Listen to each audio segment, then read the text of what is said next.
do so. Every member speaking is entitled to fair hearing.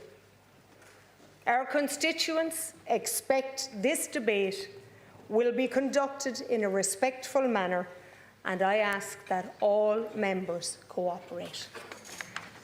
I now move to the motion, re confidence in the government, and I call on the Taoiseach to move the motion. Taoiseach, you will be sharing time with the Taoiseach and the Minister of State, Sean Canny. Taoiseach, please move the motion. Thank you, Ceann Comhairle, and I formally move the motion of confidence in the government. And I welcome this debate at Ceann Comhairle and the opportunity to again discuss important issues facing our people.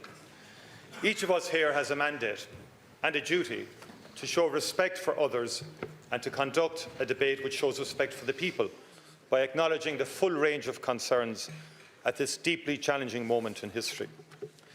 We need to talk about the huge impact of rising oil prices, but also the wider context of protecting jobs, funding services, investing to get costs down and getting Ireland through a period of international turmoil.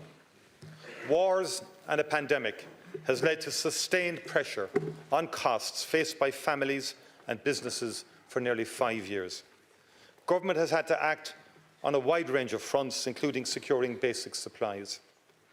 There are structural issues which have to be addressed. I will be happy to return to the Dáil to discuss our investment plans for permanently reducing the upward pressure on key costs, and especially energy costs. I welcome an honest debate about getting electricity prices permanently down in international terms. The House will note the report this morning, which says explicitly that since 2022, government measures have shielded consumers considerably, unquote. However, for today I will focus on the immediate issue of recent major increases in costs arising from rising oil prices. The opposition claims that nothing has been done to help people, that other countries are helping more, and that the government could easily sort out everything. This is, of course, manifestly untrue and directly ignores the fact that we are implementing significant action, that this goes beyond anything being done elsewhere, and that the core concern pushing up oil prices is an international conflict, war in the Middle East between the US, Israel and Iran. From the first days of this latest conflict, we have been directly taking action to reduce the impact on Ireland and have held ongoing discussions with representatives of the full range of groups impacted. The first intervention, which we implemented last month, helped through cutting duties, benefiting everyone, and also directly helping families, and it amounted to €250 million. The latest measures go further and are based on detailed discussions with different sectors about their specific needs, and they are designed to very directly help protect jobs and keep costs down. At €500 million, it is a comprehensive package. It's not about helping special interest groups. We all depend on transport, food production, haulage, fisheries and other fuel-intensive industries. And that is why we are implementing specific measures tailored to these critical areas. These reflect the ongoing open and constructive discussions and information we have had with representative bodies.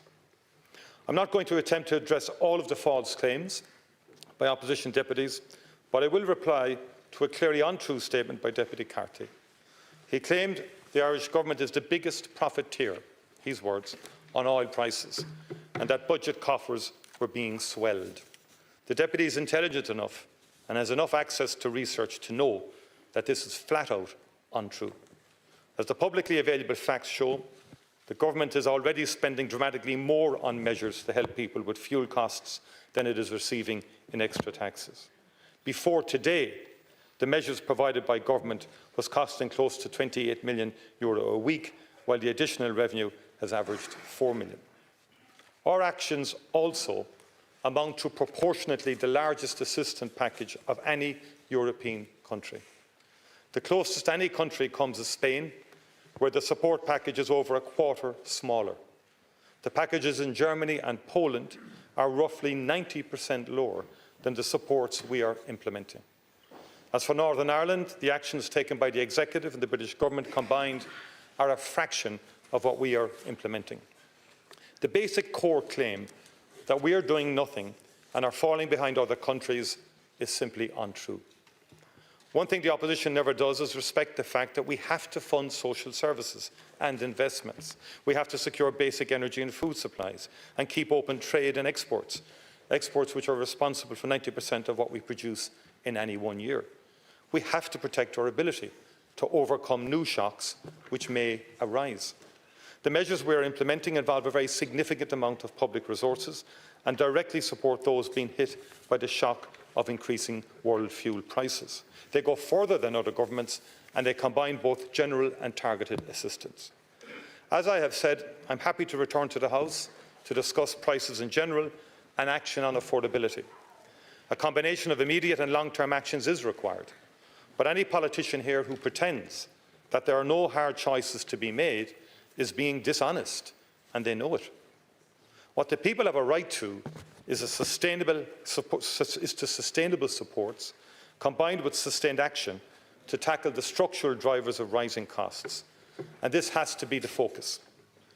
Today, it is important, of course, to address events of the last week.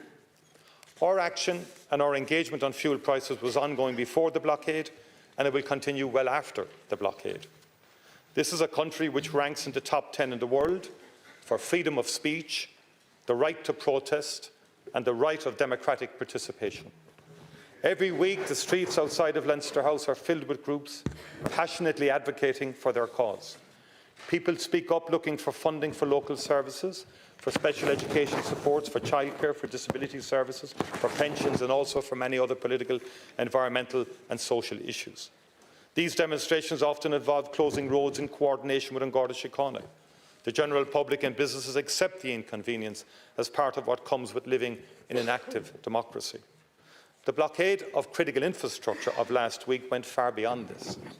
It was a destructive blockade which threatened to cause much deeper damage. Everybody has a right to protest, but nobody has a right to appoint themselves as the voice of the people and to threaten the jobs and livelihoods of many thousands of families. Nobody has the right to prevent people from getting to cancer treatment, to be visited by their carer, to distribute vital supplies.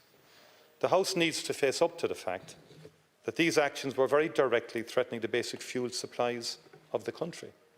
This went far beyond the drying up of fuel pumps which people saw throughout the country. We were informed in government that our only refinery was in danger of being closed and that export-dependent companies were about to start sending workers home. The ports and refinery blockade meant that at the very time when global supplies are scarce, oil intended for Ireland was about to be diverted elsewhere. I absolutely understand the pressures people feel and the need for measures to reduce the impact of rising oil prices. That said, no group has the right to say to the rest of the country that it will decide who gets fuel to go to work, that it decides who gets fuel in general, or it decides who will block, or that it decides that it will block Irish firms from exporting the goods which pay workers' wages. No action by government was taken in haste. Time was given for people to make their point, but action was required and it was taken. The Gardaí acted with the utmost professionalism under often extreme pressure, and with the specialist support of the Army, lifted the blockades. I want to again thank them for their work, and I would also like to thank the officials and ministers in various departments who worked tirelessly to make sure that essential services, particularly health services, remained available in the face of extreme challenges. There is another deeply important point arising from recent weeks concerning the nature of political behaviour in our country. There are many extreme groups which claim to speak on behalf of the people without ever securing the support of the people. It is standard practice for people to shout in the streets and online that they are the real people of Ireland and that the Dáil and the government are an unrepresentative elite who know nothing and care less about this country. Parliamentary democracy is something we should all affirm and defend. The great majority of people who have protested have done so reasonably and democratically. We all saw that this was not the case for some other elements. And everyone here should understand that you can't share platforms with them, express your support for them, call them the voice of the people, and then deny your responsibility for legitimising them. I condemn utterly the sinister targeting of Gardaí, of oil lorry drivers, and I've told the Commissioner that we will fully support his efforts to find and prosecute those involved. I also condemn the direct and indirect threats to deputies and to ministers. The online threats against homes and offices should be condemned by everyone here. We should all be concerned with the attempts to import extreme ideologies here, something we saw with the number of online social media accounts originating from America, Britain and elsewhere, which were spreading inflammatory comments about the blockade. In reality, we are in a period of dramatically escalating angry rhetoric in politics, and the escalating rhetoric of opposition here too is unprecedented. I would say finally that the Government has a clear democratic mandate. We have an ambitious programme for investment in services support in people and protecting our country. Thank you. And on this issue and on the fundamental challenge of getting our country through a period of deep and rapidly evolving international challenges, as Taoiseach and as a Government, we are clear-sighted, resolute and determined to do what we need to do to protect and defend our social and economic progress. Taoiseach, please. Thank you, Ceann Comhairle. I join with the Taoiseach in moving this motion of confidence in the Government. This Government came together to form a stable majority with a clear mission, to work hard to build a secure and prosperous future for the people of this country across 5 budgets. We're guided by that mission today as much as we were on the day we took office. Let me be direct about what's actually happening here. Sinn Féin decided to table a no-confidence motion before they even saw the details of the Government's package of supports. A package of supports which factually is far more comprehensive and strategically responsive than anything they have proposed or anything they're working on in the Northern Ireland Executive. Were their motion to tear down this Government successful, the financial resolutions which we will pass in this House later this evening would fall away, and the measures we have agreed on behalf of the Irish people over the weekend to try and help hard-pressed people would not take effect, the very same hard-pressed people they purport to represent. In other words, this no-confidence motion is just another one of their stunts, and in the cold light of day, people know that. Ceann Comhairle, we're in a position to take this additional set of measures because of our budgetary strategy and because of the position of the public finances. It has enabled us to do many things which are helping people in the here and now, and things which are in place for the long term. 1 million children getting free school books, hot school meals in our primary schools, fuel allowance worth over €1,000 per winter, with 1 in 4 households now qualifying, including those on working family payments. VAT on gas and electricity cut to 9%. 300,000 people accessing free HRT. Increased weekly payments to pensioners, carers, people with disabilities. The minimum wage up 40% since 2020 to make sure work pays. Back to school allowance expanded to preschool children. The largest ever increase in child support payments. More than 55,000 families with children in third level paying no contribution fee at all, and that number growing. Auto-enrolment introduced, supporting 763,000 workers build retirement security. And for the first time, public investment in a public model of childcare to build and overhaul our childcare systems. Ceann Comhairle, when the noise stops, the energy price shock does also highlight the importance of reducing our dependence on imported fossil fuels and accelerating the climate transition. As long as we remain in this country dependent on fossil fuels from imports, we risk our economic security and well-being. We're implementing the largest infrastructure programme in the history of the state, and capital investment is projected to exceed €200 billion over the next decade. And thankfully, we're seeing clear progress now, with almost half, 49% of the country's electricity generated from renewables in March. 58,000 homes retrofitted last year. And recent changes we've made to state schemes have seen a strong surge in applications, of course being funded by carbon tax, which some in this House seek to abolish. We're seeing record demand, over 29,000 applications already this year across SEAI schemes, because government has made it more attractive and more financially possible than ever before for households to upgrade their homes. We're seeing applications for heat pumps surge by 95%, roof insulation by 81%, and cavity wall insulation by 62%. We're accelerating delivery, particularly for those most in need. while continuing to support tens of thousands of Irish homeowners with upgrades. We're also delivering at scale for the most vulnerable, with over 8,100 homes completed last year under the Warmer Homes Scheme, the highest number ever. There's always more to do, Ceann Comhairle, and challenges will always come. But in a time of enormous and rapid change, the one constant has been a government working to secure the well-being of the Irish people. We did it through the COVID-19 pandemic. We did it together through the war in Ukraine. We've done it together through the cost of living crisis. We've done it through the tariff-induced uncertainty, and we will respond and work together again while others seek to just tear it down. We've provided financial and other supports to households and businesses in a range of ways. We've deployed the state's balance sheet to maintain jobs, livelihoods and incomes. Each challenge that the world has thrown at us, Ceann Comhairle, we have emerged stronger from despite it. The strength of the Irish economy is clearly evident in our labour market. Unemployment has remained below 5% for 16 consecutive quarters. This is a remarkable achievement given the global headwinds. That means that over 450,000 more people are now in employment than just before the pandemic. Around 57,000 of those jobs were added in the past 12 months alone. Over 200 jobs every working day. The strength of our labour market mirrors developments across the wider economy. Business investment up, consumer spending resilient, signs of continued confidence in our economy amongst firms and households despite a more uncertain backdrop. And as well as stewarding the economy through the challenges of recent years, our public finances are in good shape. The choices that matter most often get the least attention. In 2012, Ireland's public debt stood at 163% of national income. Today it stands at 62%. That reduction did not happen by accident.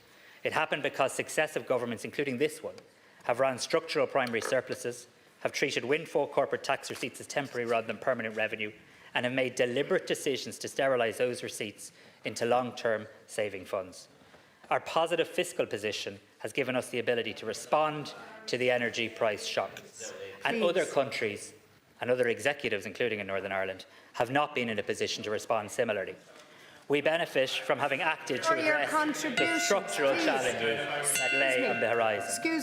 To enhance our economic resilience, we've established two long-term saving funds, the Future Ireland Fund and the Infrastructure and Climate and Nature Fund. Ceann Comhairle, we now have the fiscal power to respond to external shocks. That wasn't always guaranteed. The external environment that we face is clouded in considerable uncertainty. Whatever the developments in the Middle East over the coming days, the economic fallout of the conflict is likely to persist, given the lasting and real damage to energy infrastructure. As a result, the supply-demand imbalance in energy markets is likely to continue for some time. Although we cannot, of course, know the scale of the imbalance, it will depend on an array of factors. Ireland, as a small, open economy, will always feel these global shocks, but we are better prepared than we have been in the past. We entered 2026 from a position of relative economic strength.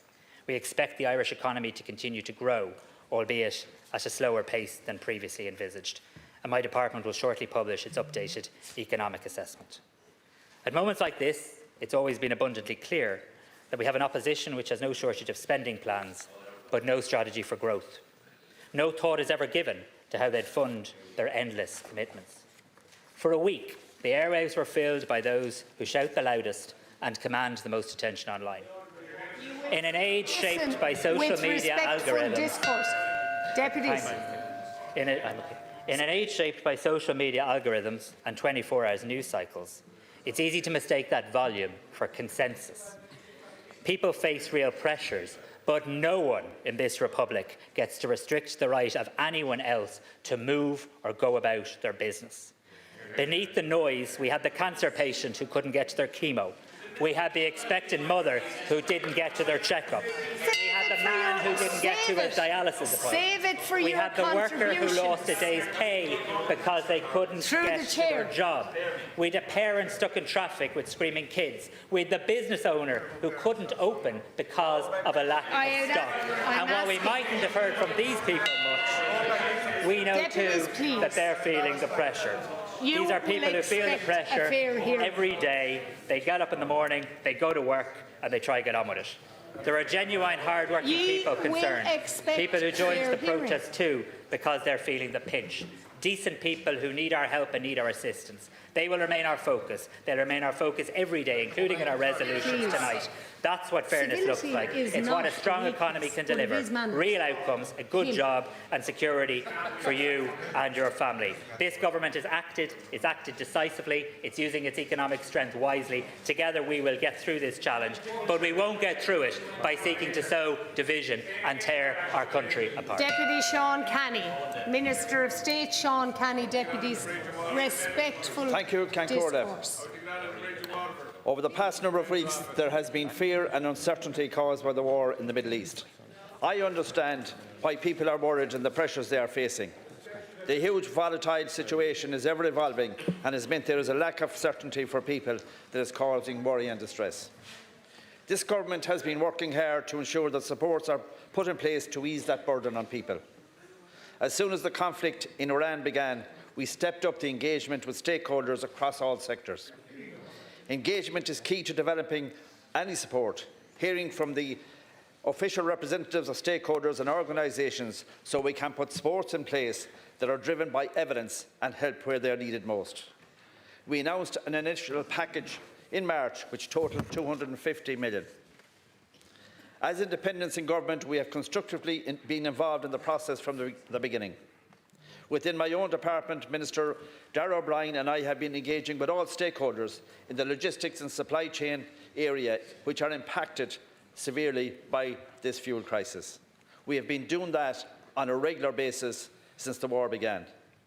We made it clear at the time that what we initially announced would be under constant review and we would step up with additional support if and when it was needed. Engagement and dialogue continues with stakeholders and representative groups, and to ensure that any additional measures needed to be put in place would benefit these key sectors within the economy, such as transport, logistics, school transport operators and more.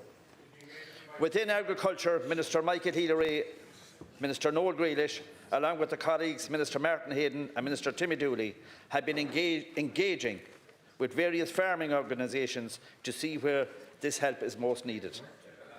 A further package of measures were confirmed on Sunday night following engagement across key sectors, which has been outlined already. An extensive increase in reduction in excise duties until the 31st of July, a further reduction in 10 cents in the price of diesel, bringing the total reduction to 32 cents per litre, a further reduction of 10 cents in the price of petrol, bringing the total reduction to 27 cents per litre, a reduction of 2.4 in the marked gas oil, green diesel, a comprehensive new €100 million fuel subsidy support scheme to assist farmers, agricultural contractors and fisheries across unprecedented increase in fuel has also been confirmed. The transport support scheme which we have put in place amounts to €120 million. I think it's important to say that this combined package has brought the total support to €775 million, the highest package in the EU per capita of population. As independents, we entered government to effect change. We made the decision to enter government so that we could be centrally making key decisions to help our economy and to help our citizens.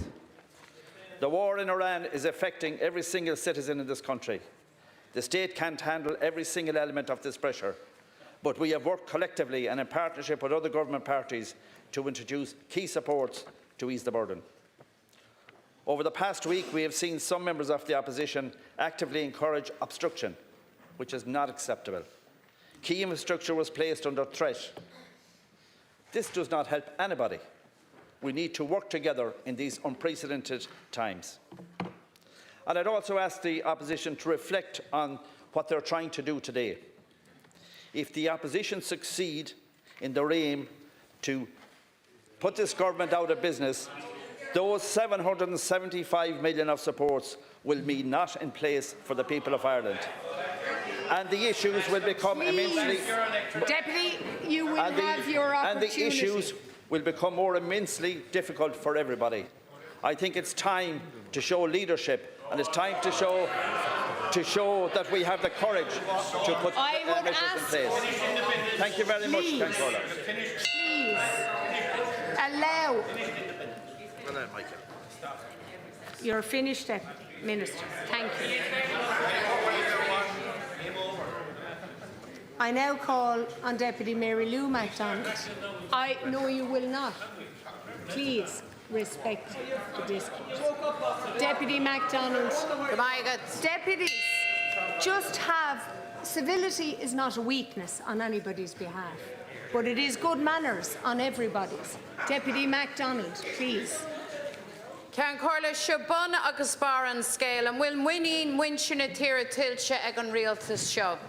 Tar éis mianna de costas ag ordú nabhar de dhéanamh ar na folóramh Bushade a réig Ibrithe Chowley Curamóri agus Tíní le mí chumas is léir nach bhfuil. Rinne an rialtas an ggéircéim seo níos measa.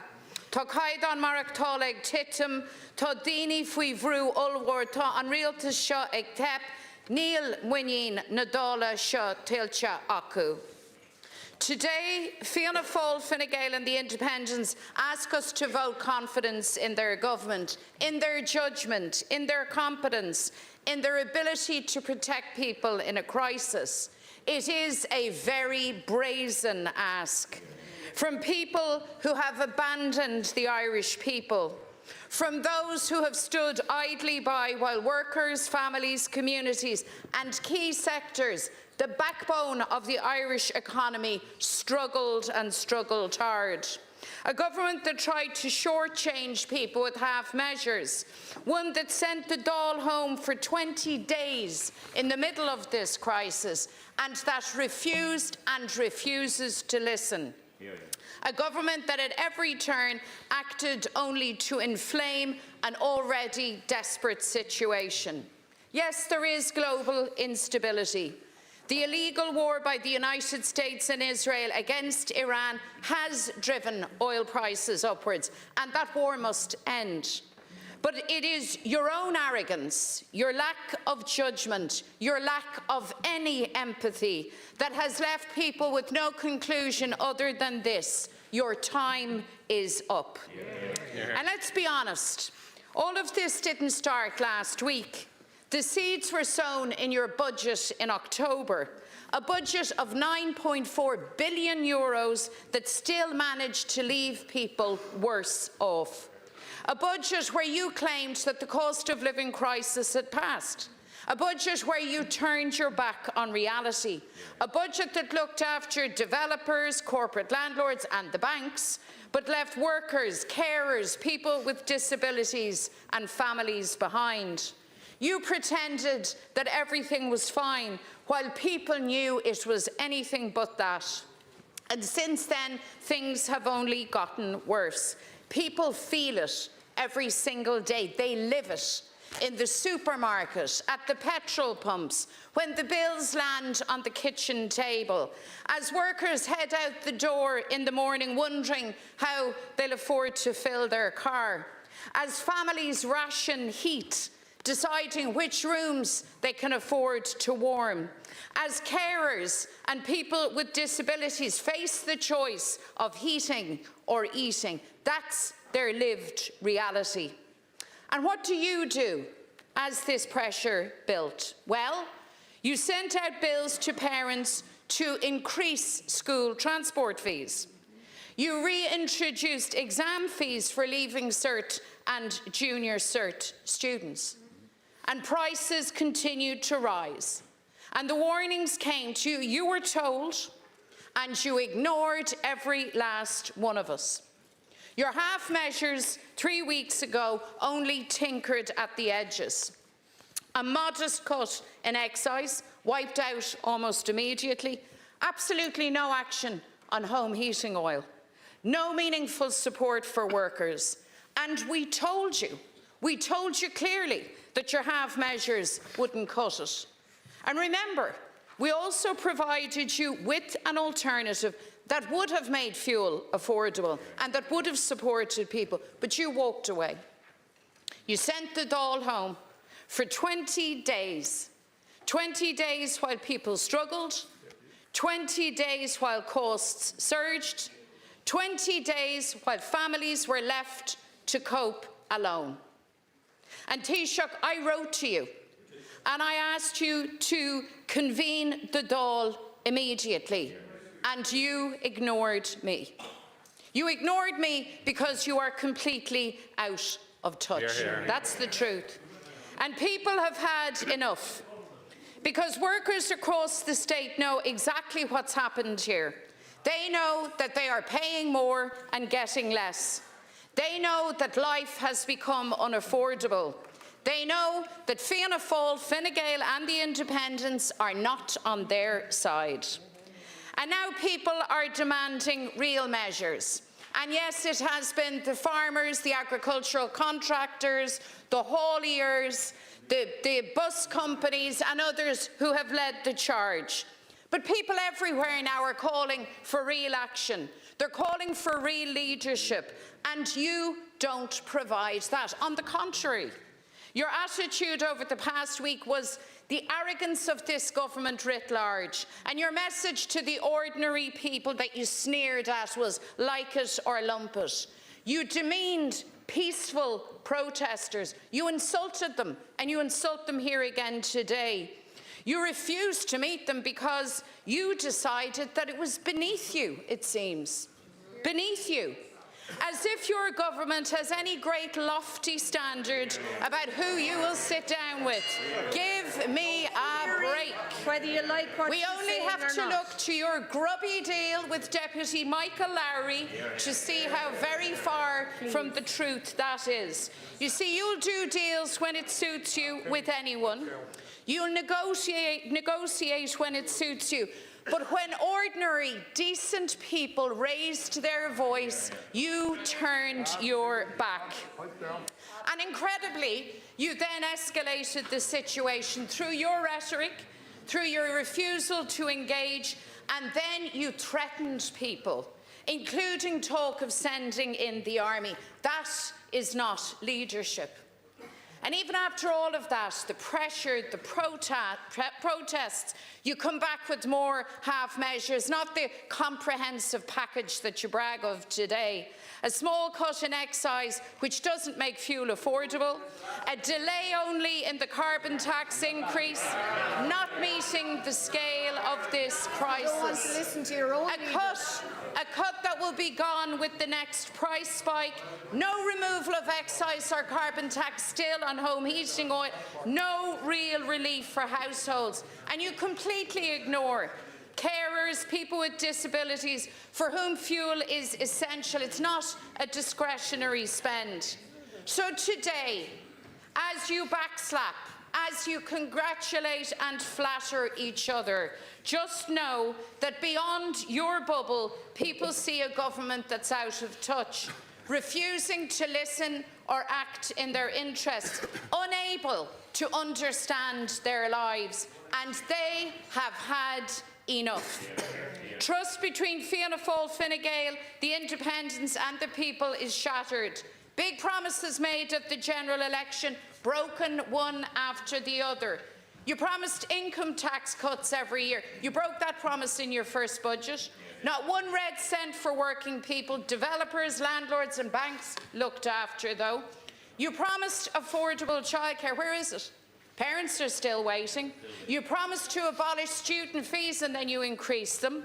You promised to abolish the means test for carers, but at your pace that'll take decades. You promised cheaper energy. Bills have gone up and you took away the energy credits. You promised support for renters, and then you changed the law, threw renters to the wolves with the potential massive hikes for new tenancies. And then that promise tarnished the Simon Harris, that promise that no child would make more than 4 months for spinal surgery, broken again and again and again. The hallmarks of a government with no vision, no direction, no leadership, at a time when our country desperately needs all of those things. Fianna Fáil, Fine Gael and your independent backers, your time is up. And now, listen to the voices of those decent working people who are out on the streets peacefully demonstrating and calling you out. And by God, you don't like the people calling you out, do you? They were telling you that they have had enough. And now today we, on their behalf, reiterate that stance and tell you that it is time now for an election. Let the people have their say, because your government no longer commands the confidence of the Dáil or of the Irish people, and it is your time to go. Deputy Pearse Doherty. Níl an rialta seo I géisteart le gré muintir na tíre seo, agus níl siad sésta an gríomh a dhéanú le céine dhearú ar brasla sa dóis go mó se ag price réasanta. I gantar tuaithe na héireann seo fud fad na tíre, tá ibranaí, tá teaghlaí, tá fermarí, tá cóirtaí buga faoi brú allmhór gan ré bí acu ag price na airde a ic. Agus nuair a lór daoine má nar a lacsa na stréide, thar an rialta seo a gais a lechiú, agus wagar áthu in éid éisteart lá. Fiúnis, tá na barta a teise be tuairt an tasaí a bhád rá lag. Is rialta seo at a chipia, agus níl muín na gréaghaoine na tíre seo inmh caithí sibh immart. A government that doesn't listen doesn't have the confidence of ordinary people. And by God, this is a government that doesn't listen. Can Corleay laws count, but maybe you might inform us, how many pats in the back did the Taoiseach give themselves earlier on? Telling you, I've never heard such an out-of-touch speech in this Dáil ever. Because this is a government that still refuses to make fuel prices affordable at the pumps. Because if you were listening, Taoiseach, if you were listening, you would know that the cost of living crisis is crushing ordinary people. Fuel prices have surged. Still more than half what people pay at the pumps is taken away in taxes. And week after week, prices rose and pressure mounted. And what did Fianna Fáil, Fine Gael and the Independents do? Nothing of substance. No urgency, no real intervention, no leadership. You stood back while people were being pushed to the brink.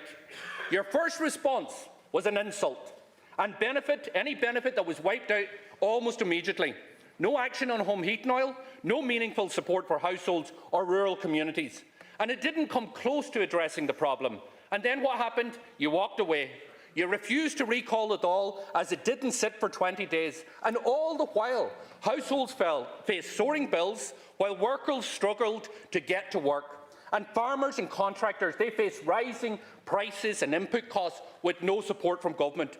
And we've seen businesses being pushed closer and closer to the edge. A failure, a dereliction of duty, leaving people with no option but to rise up and take to the streets. And instead of listening, what did Fianna Fáil, Fine Gael and the Independents do? You dismiss them. You talk down to them. You refuse to meet them. You threaten them. You threaten the army on your own people. Families struggling to heat their homes, for God's sake. Workers struggling to get to work. Farmers and rural communities trying to keep going. And this government's instinct wasn't to help them, it was to threaten them. That's not leadership, that's arrogance. That's a government that's out of touch. And now, what are people being asked to have confidence in? A package that still doesn't make fuel affordable. A 10-cent cut in excise, gone with the next price increase. You outright refuse to cut carbon taxes. No removal of excise on home heating oil at all. Nothing that fundamentally changes things for ordinary households or rural communities. No real relief for workers, for farmers or families. No support at all for disabled people. This is not a solution. It is a holding operation designed to contain the anger, not solve the problem. And you know something? People see right through it. So let me say what would actually build confidence. Cut excise on diesel to a level that makes it affordable and hold it there. Match that reduction with petrol. Remove carbon tax from home heating oil and do the same on green diesel to support our farmers and our contractors, and deliver real supports to households as well as sectors, and include in that the energy credits to make sure that people are supported with sky-high electricity costs. That's what real intervention looks like, folks. That's what leadership looks like. So I say to the so-called independents over there, and to the backbenchers opposite in Fianna Fáil and Fine Gael, you know damn well what's happening in your communities. You're hearing it every single day. People are angry, and people are struggling, and people are being pushed to the limit here. Sinn Féin has brought their voice into this chamber. Now, all of you have a choice. You either stand with Micheál Martin and Simon Harris, or you stand with the ordinary Irish people. Because confidence isn't something you demand, it's something you earn. And this government has not earned it. It's ignored the warnings, it's allowed the crisis to escalate, it's responded too late, and even now, it refuses to act decisively. I was elected by ordinary people, I speak out for ordinary people, and today I stand with ordinary people in voting no confidence in this government. It's time for you to go. Deputy Ivana Bacci. Count Corlett, Labour has no confidence in this government. This government has failed to tackle the cost of living crisis. Its members have shown a total disregard for the mounting pressures facing households and businesses across the country. The Labour Party warned in March, when the first package of measures was announced, that workers and families would continue to face impossible cost burdens.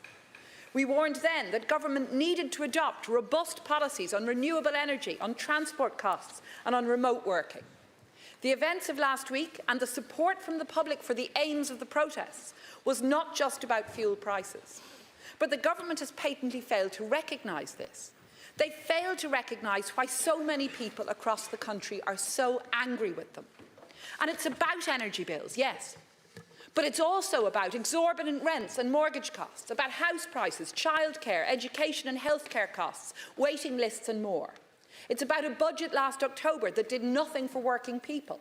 It's about a housing crisis only getting worse as more and more of our young people choose to leave this country because they see no future here. It's about the thousands stuck on waiting lists for treatment therapies, disability services, assessments of needs. It's about a lack of special education supports for children with additional needs, and so much more. Last week, Labour recognised the deep distress and frustration felt by so many. Last Wednesday morning, we called on the government to engage urgently with representative groups to ensure a resolution. We also called for the lifting of blockades to limit disruption to families' lives and businesses and ensure fuel reached those who needed it. We rejected intimidatory tactics of some, while absolutely respecting the right to peaceful protest of many. But we watched all week in mounting dismay as your government ministers responded by going on the airwaves pouring petrol on the flames of anger, instead of de-escalating, inflaming the situation. The meeting you eventually convened on Friday afternoon could and should have been held sooner.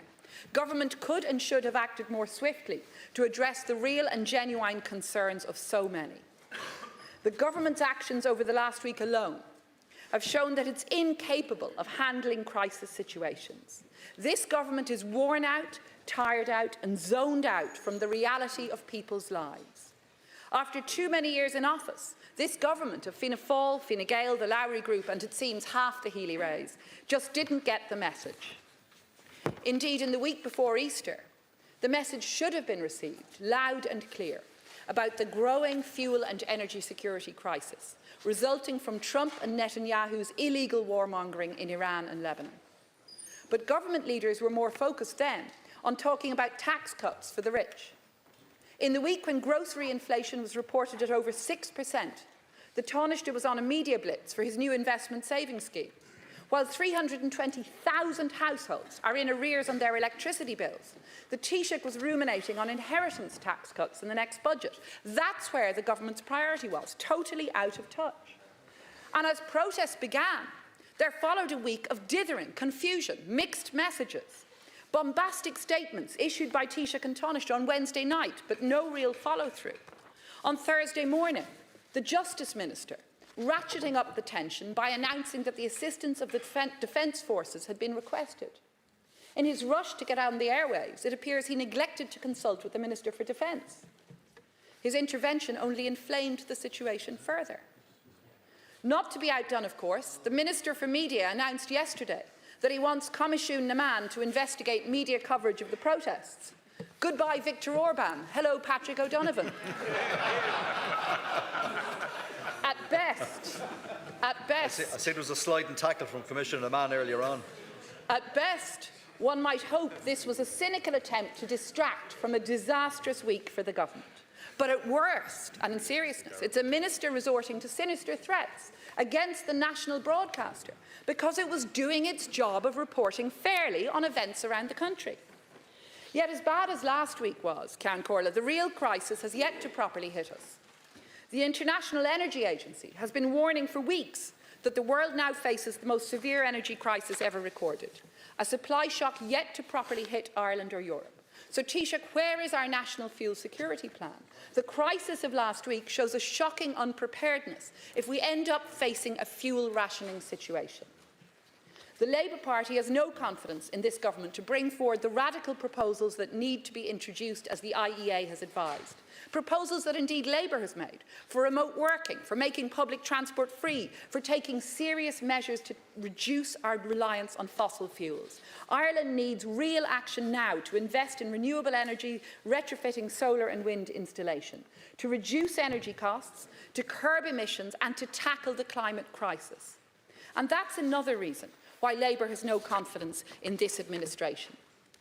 Because by your deeds and actions, you've shown yourselves to be the most conservative and ideologically right-wing government in a generation. You've consistently rowed back on climate action commitments.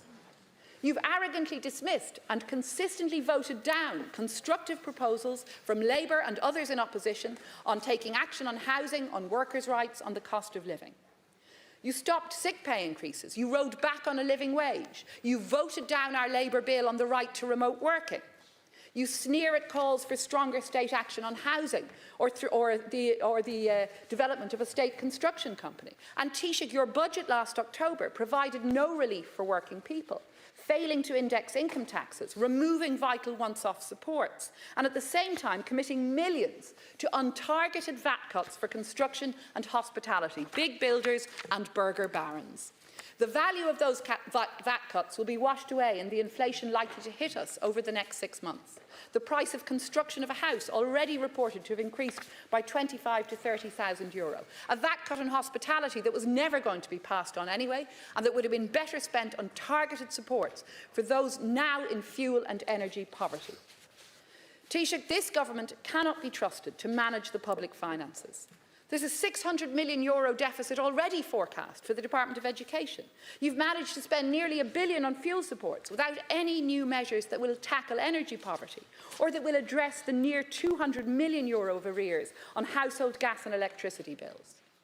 And as our Labour finance spokesperson Jed Nash has said, the measures you announced on Sunday are designed to placate sectoral interests, effectively abandoning PAYE workers. Low and middle income earners who have no option other than to pay taxes, but whose pay packets are under increasing pressure in this cost of living crisis. Pressure from rising energy bills, but also from skyrocketing grocery prices as we face food insecurity, from escalating housing costs. Taoiseach, we need substantive engagement from government at the upcoming LEAF talks, substantive engagement with the trade unions, and Labour will strongly support the trade union movement in seeking pay rises for hard-pressed workers and working families. So as I move to conclude, Ceann Comhairle, we all know who caused the outbreak of this most recent fuel crisis. Yet your government has failed to condemn the illegal war launched by Donald Trump and Benjamin Netanyahu. We know that our economy, our energy security, our society is being threatened because of the actions of the US and Israel. So the government must now call in the US ambassador, challenge them on their illegal warmongering, their threats to wipe out a civilization made just a week ago, and their ongoing blockade of ships. We must recognise the United States is not acting as a friend anymore, and the fuel protests result from the US and Israel's war in Iran.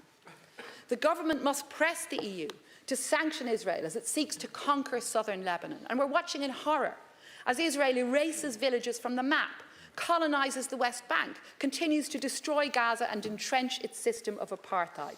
When will the EU act to end the trade agreement with Israel? When will your government act to pass the Occupied Territories Bill that you committed to in the general election, but that you walked away from once office was secured? Now is the time, Taoiseach, and you'd have opposition support to send America and Israel a real message on this, to pass the occupied territories in full, to cover trade in goods and services, to work with Spain and other progressives across the EU, to force the EU to suspend the Israel trade agreement. These are real things that could be done, but we know you won't do them because your Conservative government lacks the courage to do so.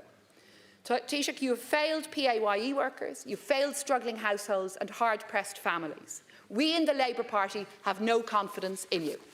Thank you, Deputy Minister Helen McEntee. And Corlia, I join with colleagues in supporting this motion of confidence in the government today. We are living through a period of profound global instability. Across the Gulf, we're seeing not only disruption to energy supply and vital shipping routes, but we are witnessing the further appalling and unacceptable loss of life, the human cost of which cannot be overlooked. And so it is essential that we progress and engage with colleagues to urgently de-escalate and sustain our diplomatic engagement. And so I will continue with government to engage with colleagues and counterparts across the Gulf, the Middle East, with our ambassadors on the ground, with our colleagues in the EU, and of course with our counterparts in the US.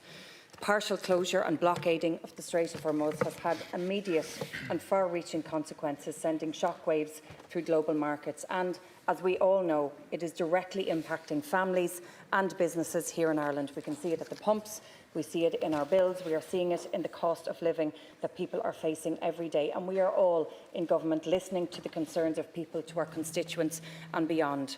Despite the uncertainty, despite the global uncertainty, this government has acted, and we are among the first governments to respond in recent weeks, responding at a greater level than many other countries. We've intervened early with an initial package of €250 million, making it clear at the time that we would continue to engage with those most impacted, but also recognising the evolving nature of this crisis, including the possibility that fuel costs might ease in the event of a ceasefire. This has not been the case, and so engagement has continued. Opposition does not have a monopoly on engagement. We've all spoken to those in our constituents, to hauliers, to farmers, to bus operators, to farm contractors. We've engaged over the last number of weeks. We've engaged with those hardest hit by the increase in fuel costs, but we're also recognising that everybody is being hit by this global crisis. That's why a further package of €525 million was agreed at government this week. This is a direct response to the engagement and the concerns raised with all of us. I wonder, will opposition support this package, or will they reject it in the way they did the previous €250 million? Ken Corley, peaceful protest is a fundamental part of our democracy. It must always be respected, and indeed we must all protect it. However, preventing fuel from reaching communities during a fuel crisis at a time when supply chains are under pressure, these actions, they only risk shortages and they place further strain on communities. Strains and pressures that we are experiencing, again to stress driven mainly by global events, by conflict, by instability and by supply chain disruption far beyond our shores. What we can do as a government and what we are doing is to mitigate those impacts, and we will continue to support people in whatever way that we can as a government to protect jobs, to protect livelihoods and to support our communities the length and breadth of Minister Jack Chambers. Corla, the conflict in the Middle East and the global energy crisis has created major challenges for economies around the world. And the government fully understands the significant pressure that rising costs are placing on so many families, workers and businesses across our country. All deputies in this House are listening to people and businesses who are struggling. Listening, engaging and understanding is what has informed the significant intervention that the government has been able to make. However, the sum of the actions in the last week, blockading critical infrastructure, restricting free movement of people, disrupting critical supply chains and threatening on Garda Síochána is reckless, irresponsible and deeply concerning for our society.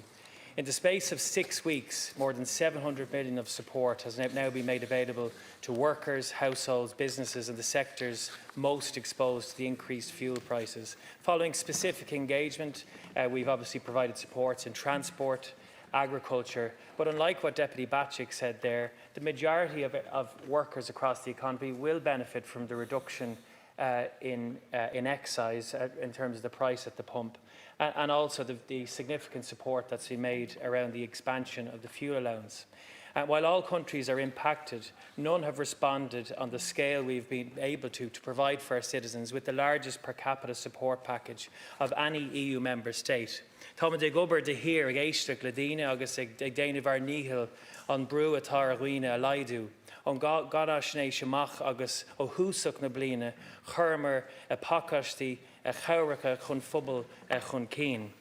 The reason Ireland is uniquely placed to make such a timely, time-bound and targeted intervention is because of the strength of our economy and of our public finances. We have run budget surpluses every year since 22. We have record employment levels and 500,000 more people working in our economy than at the start of the decade. We continue to reduce our debt. We are delivering record expansion of public services. And by the end of this year, we'll have put 24 billion aside into 2 long-term funds. And this is why we've been able to respond to the sudden global economic shocks. And our economic strength hasn't been created by chance. It's because of the hard work of Irish people and of the responsible and sensible decisions taken by government, grounded in a pro-enterprise approach, being careful in how we expand expenditure. And all I hear from the opposition is a model of higher tax, higher spending, more expansion and continued populism in every decision that they seek to promote. And the decisions that we take at all times have been responsible, always in the national interest, building resilience. And our response to the challenge of today must allow us to be able to respond to the unknown challenges of tomorrow. As we speak here, huge uncertainty remains about the conflict in the Middle East and the knock-on long-term impact on that conflict on prices and inflation. Ceann Comhairle, at no point over the last week did any member of Sinn Féin speak about the impact the blockades had on ordinary people, sick people trying to get to hospital appointments, workers trying to get to work, families visiting relatives, business owners losing customers. Instead, they spoke about how the government wasn't doing enough. Not once did they criticise the blockades, which caused such misery to people across this country. And their response today is to table a no-confidence motion in a government which is working hard every day to deliver on commitments that we've made to the Irish people. Since being appointed Minister for Education and Youth last November, I've been working with Minister Michael Moynihan and delivered a number of important programme for government commitments. These will have a real impact on our education system, will help students, young people and support teachers and school staff. Let me inform the House in regards to my department what we have been doing over the last number of months. On special education, we have announced the opening of 4 new special schools and detailed the rollout of the new education therapy services, which will see therapists working with children, teachers and SNAs in our special schools. To help tackle educational disadvantage, we've announced the biggest ever investment in a single year of €48 million in the new DESH strategy and the DESH Plus scheme, which includes targeted supports for 121 schools with the highest level of educational disadvantage. We've begun accepting applications for supports for survivors of abuse in residential institutions, such as industrial schools and reformatories.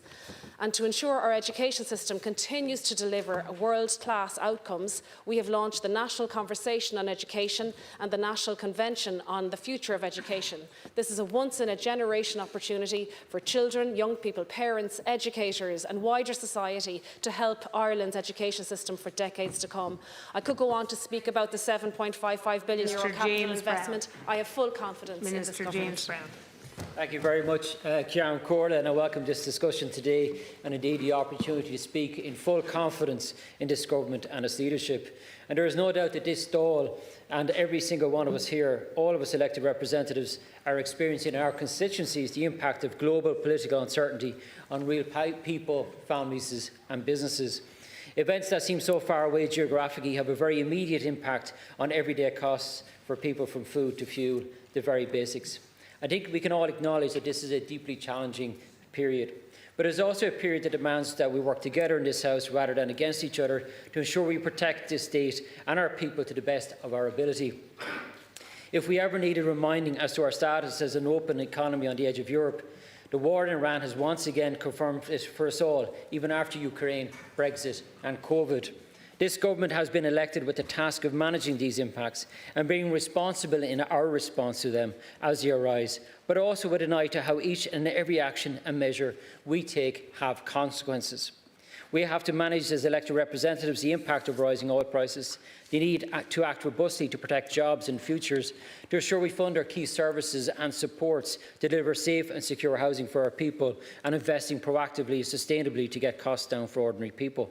That is our job. It is one each of us has elected to do and to take seriously.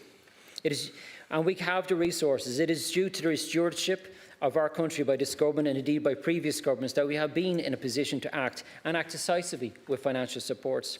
Our state has experienced the effects of global wars, both in Ukraine and on the edge of Europe, and the war in Iran and indeed the pandemic over the last 5 years, which have in turn placed systemic pressures on how we do business. And this government has responded and responded robustly, but must do so in a sustainable way. Can I just say, Count Corl, as Minister for Housing and Local Government, can I thank our fire services and our local authorities who stepped up in a very difficult circumstances over the last couple of weeks. Thank you, Count Corl. Deputy Carty.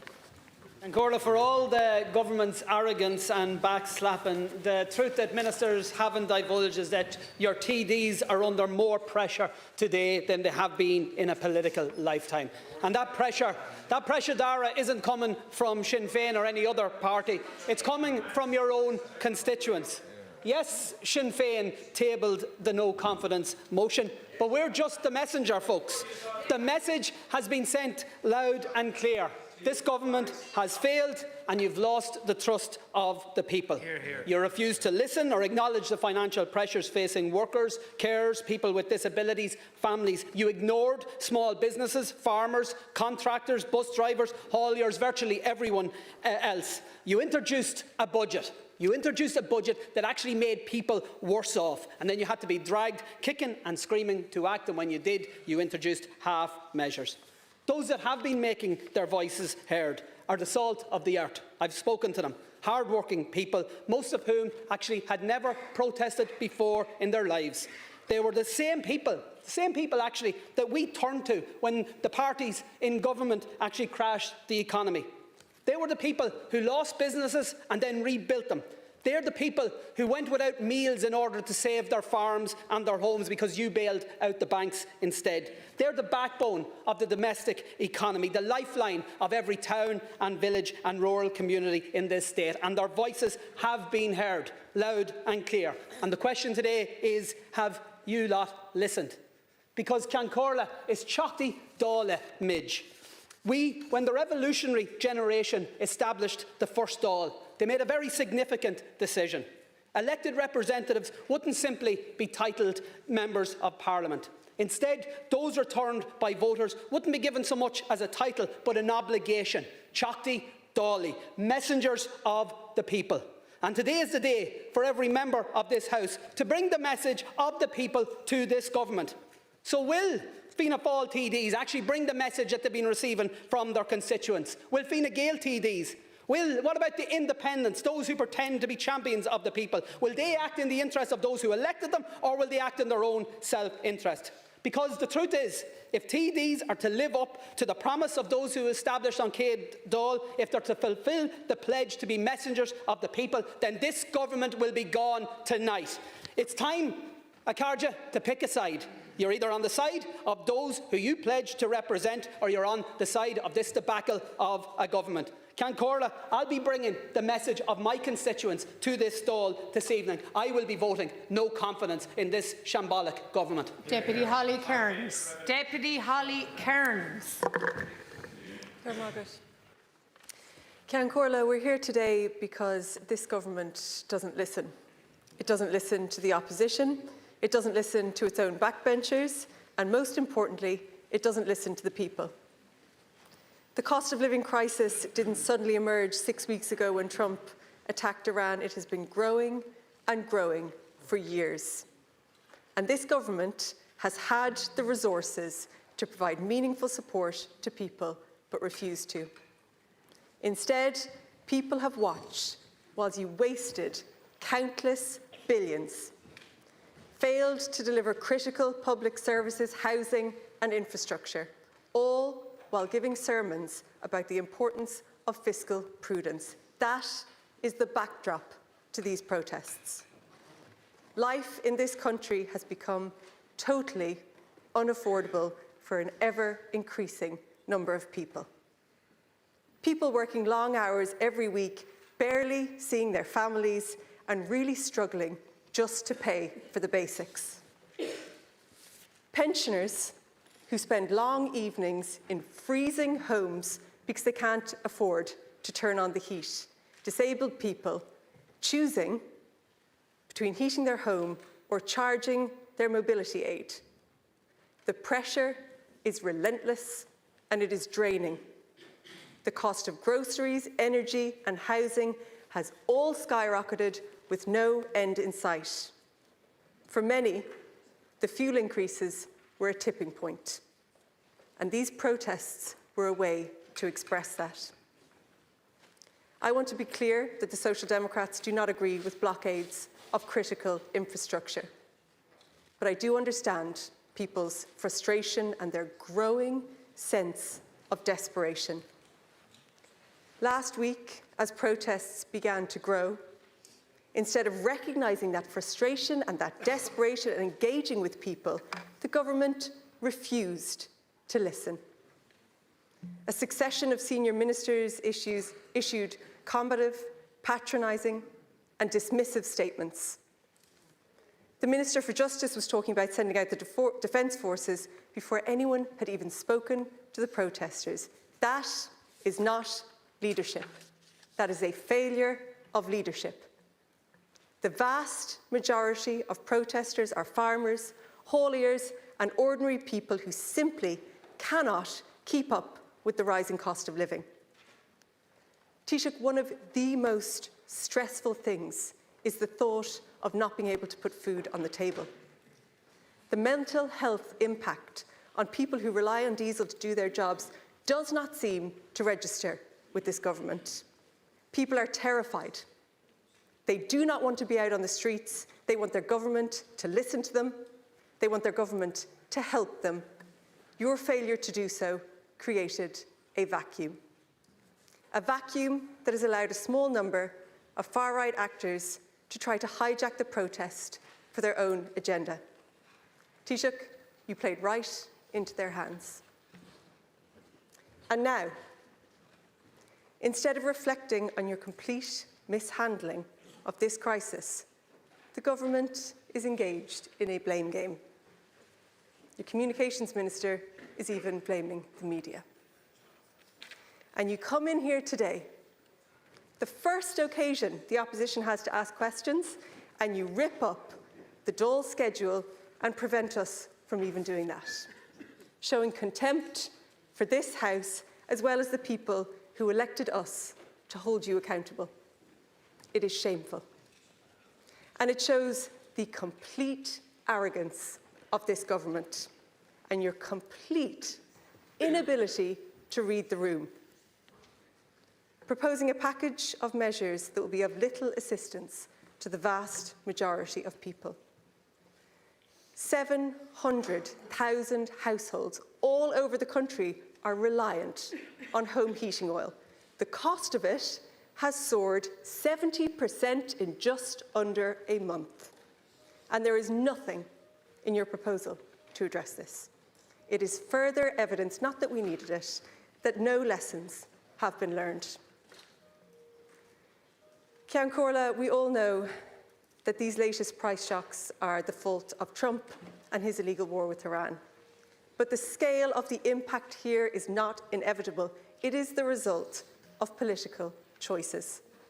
A political choice to cut the incomes of disabled people by €1,400 a year. A political choice to sit back while 315,000 households go into energy arrears. And a political choice to fail to make renewable energy, like solar, accessible. This government's political choices have failed to protect people from exactly this kind of price shock. That is a failure of vision, and that failure is all yours. The Social Democrats have an alternative vision for this country and a plan for immediate, targeted financial supports for those who are struggling the most right now, which would deliver a €400 energy credit for households earning up to €70,000, a real, tangible solution to help people who are struggling the most. a Solar for All scheme to double grants to 3,600 and cut people's bills by Deputy. 450 each year. Deputy O'Callaghan's These are proposals that we're not just talking about, we're bringing them to the door tomorrow. Deputy O'Callaghan.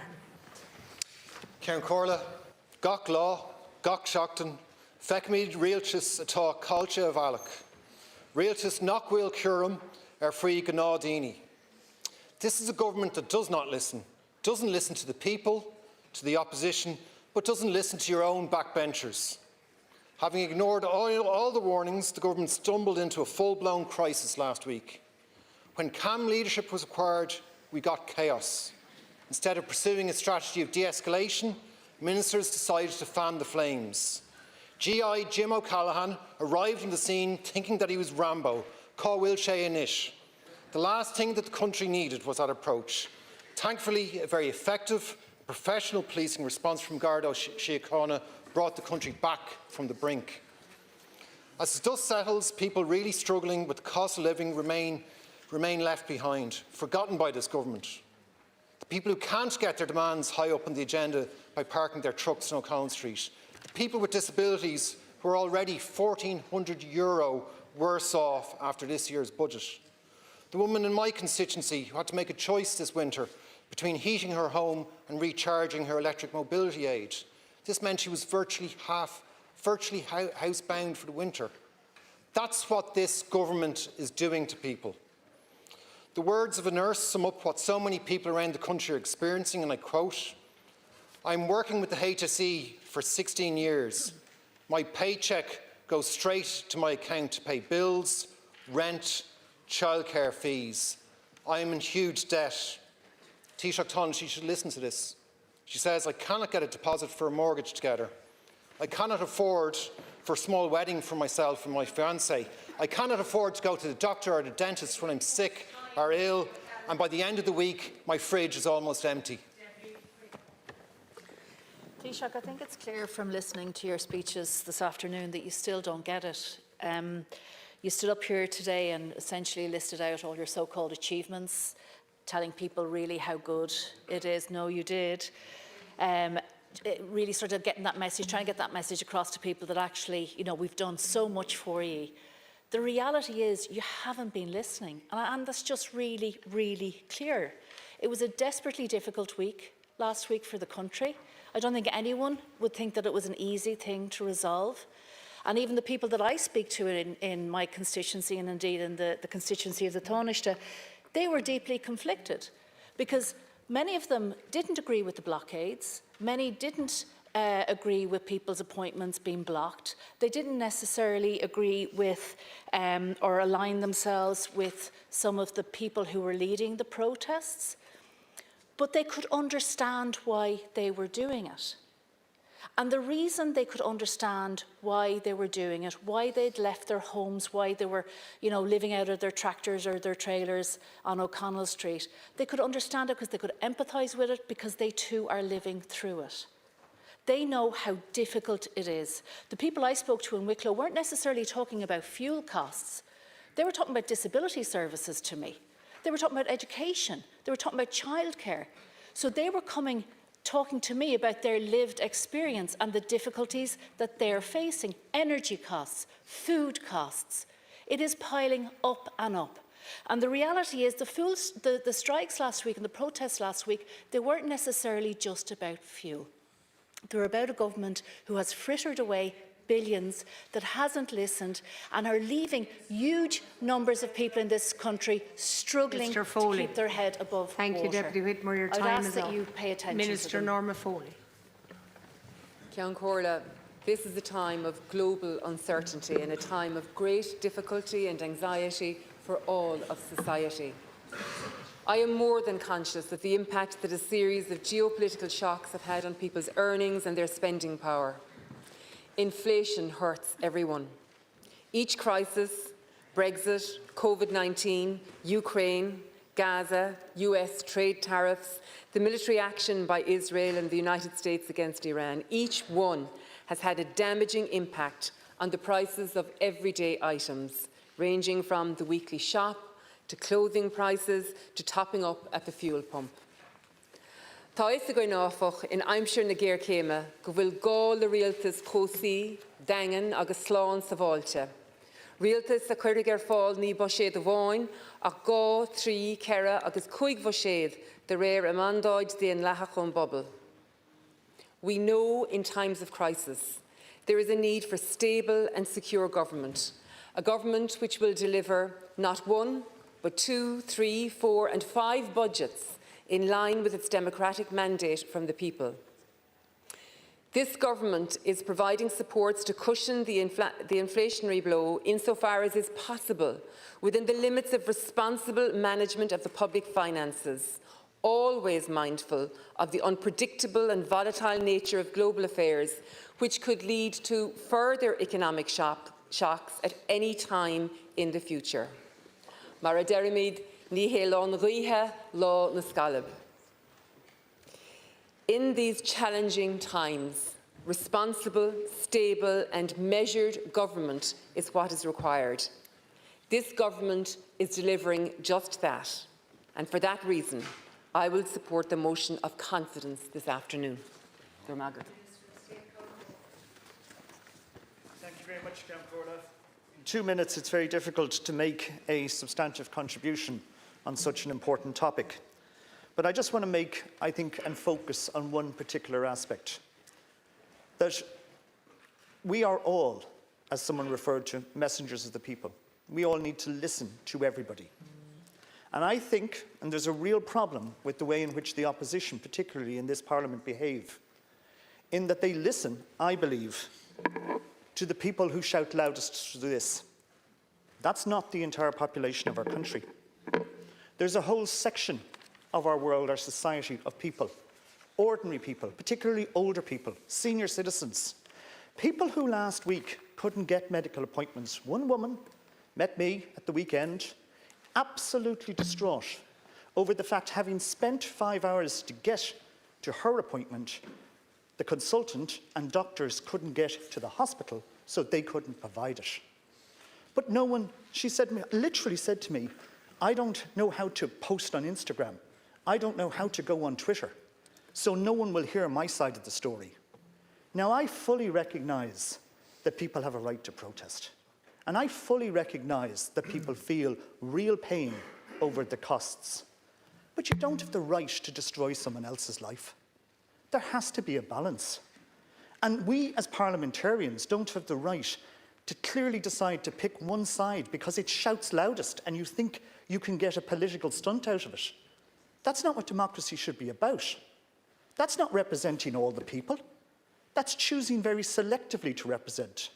And unfortunately for us, it's the worst of representation because it's actually saying that if you have access to social media, if you can shout the loudest, then I'll weigh in behind you, but I won't listen to what's happening to other ordinary people. People are under real pressure, and that is understood. And the frustrations we have seen in recent days did not appear overnight. They reflect something far deeper, more primal. A sense for many that everyday life has become harder, more expensive and more uncertain. And we need to acknowledge that sincerely and respectfully. However, we also have a duty to be straight with people. Government does not control the price of global oil. We are exposed as an island, an open economy, to which shocks that originate far beyond our shores. We are exposed in terms of our dependence on imported fossil fuels, shipped to our shores from regions far beyond around the globe. And we are vulnerable in terms of our supply chains, our just-in-time delivery model, where a fast-moving economy expects and demands goods and ingredients to keep flowing, and no more than our society, with everything from clean water to animal feed to medical supplies operating and moving at pace. We need to build resilience, and we need to safeguard those critical ports and arteries. I saw firsthand 2 years ago the devastation that Holyhead being taken up by a storm did. I never thought we'd see that done in a deliberate, man-made fashion. What we are doing today in response is controlling what we can control, reducing the impact with the tools available to us. And the package that we have announced mitigates the worst of this, cutting costs, deferring the carbon tax, cutting excise duties, and targeted supports to targeted sectors. In fact, per capita, it is 5 times the equivalent package in Germany. It stands out across Europe. But it is also true to say that we have to level with people that we cannot buy our way out of every problem. We have to take sustainable steps, repeatable steps that support everything that we need to do. Within my department, I'm strengthening research, apprenticeships, education to build out the knowledge economy of the future. And I'm also commissioning research to the Science and Research mandate to explore options around the energy mix and ensure that energy security is something that can be approached evidence-based policy. That is real responsible government, providing solutions, not slogans. We very much acknowledge the pressures that people, small businesses and many communities are under at the moment. Families are working hard, they're doing everything right, but they continue to experience huge uncertainty and huge challenge. We hear that and we have acted, not just in the package this week and a number of weeks ago, but also in the budget. In the fuel allowance, 470,000 people now receive fuel allowance. For the first time, working families receive the fuel allowance, and we've increased it by 4 weeks this year. We also have supported farmers, supported contractors, supported transport companies against the worst of the excesses. We also have to be honest, so that we cannot support them through every challenge that will face them. Interventions are important and necessary, but we cannot be false with people and tell them that we can get them through every challenge that we'll face. I want not just have confidence in this government, more importantly, I have confidence in our country, and I have confidence in the people of the country.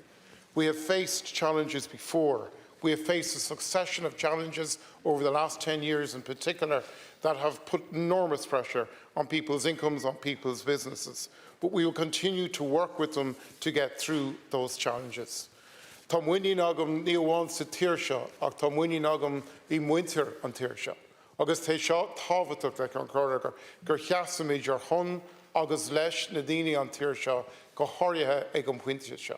It's important that we stand with people and that we support them. It's important that we hear them. But in hearing them, we have to be honest about the challenges that are ahead. The biggest energy shock, not just supply-wise, but cost-wise, in over 50 years. And that conversation has to be honest. Yes, it is important that we support people and it's important that we stand with them, but we have to be honest as well.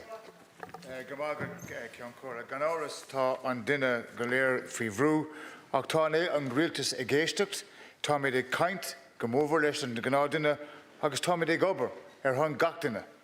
And this debate is nothing but a charade, because if the members opposite wanted to have questions, they wouldn't have put a motion of conference or no conference, they'd have had question time. The reality is, Deputy, people want us to govern. People are under pressure. That's why government intervened twice. And I would make, as a member of the House of the Oireachtas for 19 years, I would make a comment to members of both Houses of the Oireachtas. Our language and our words matter. And Deputy Curran speaks about leadership. But leadership isn't about sticking your finger in the air and wondering what way the wind is going. It's about acting on behalf of the people. It's about acting on behalf of the people. And if government didn't listen, didn't engage Deputy O'Tobin, we wouldn't have had a second package, €750 million. No, €750 million. Language, Deputy, matters. Language is critical. People listen, people watch. And I will make the point, and I want to conclude in this, Ceann Comhairle. I want to thank the men and women of An Garda Síochána for their leadership in the last 7 days. I've spoken to them. I've met with them. Some of them are friends of mine. Behind the Instagram or the TikTok video, there's truth and there's reality. To the men and women of An Garda Síochána, let us say thank you, irrespective of our political ideology, because without them we'd be a poorer state. To all of us in this House, we have a mandate. We are elected by the people. We go before the people in an election. I'll conclude in this. We go before the people. Minister, our Constitution preserves that right. Minister Deputy Denise Mitchell. I have no confidence in this government. I never had confidence in this government because over the years I've watched as the concerns of ordinary people and workers take a back seat. So Fianna Fáil and Fine Gael can please big businesses, lobbyists and vulture funds. And the thing that really gets to me is the unfairness of it all. We have thousands of children homeless And at the same time, we see this government throwing families to the wolves with their rent hike bill. We've seen houses and apartment blocks being snapped up by vulture funds who pay little or no tax, and then they rent it back to hard-working people at outrageous prices. Ministers, families in my constituency are struggling with their ESB bills. We have elderly people who are terrified to turn on their heating because of the cost. Meanwhile, in Clonshock, we've data centres paying half of what households do for their electricity. Can I ask you here, how is that fair?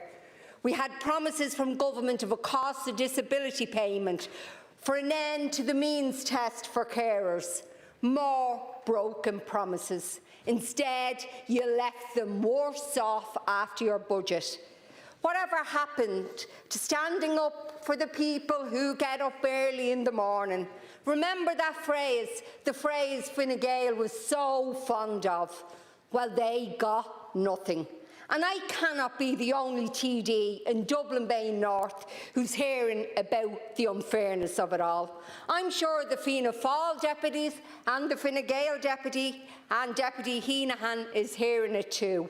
And if they're hearing it, then I need to ask you, do you care? Because people want a government who will listen to them and make decisions that will make their lives easier. But as usual, we have too little, too late, with half measures coming again from Fianna Fáil and Fine Gael, all backed by the so-called regional independents. People like Deputy Heenahan in my constituency, who told voters he would be an independent voice, who would be free from party restrictions. But the reality is, he and the rest of the Lowry lackeys take their orders from Fine Gael and Fianna Fáil, and you're still giving the two fingers up to the ordinary people. So I don't have confidence in Fianna Fáil, I don't have confidence in Fine Gael, and I don't have confidence in the so-called independents.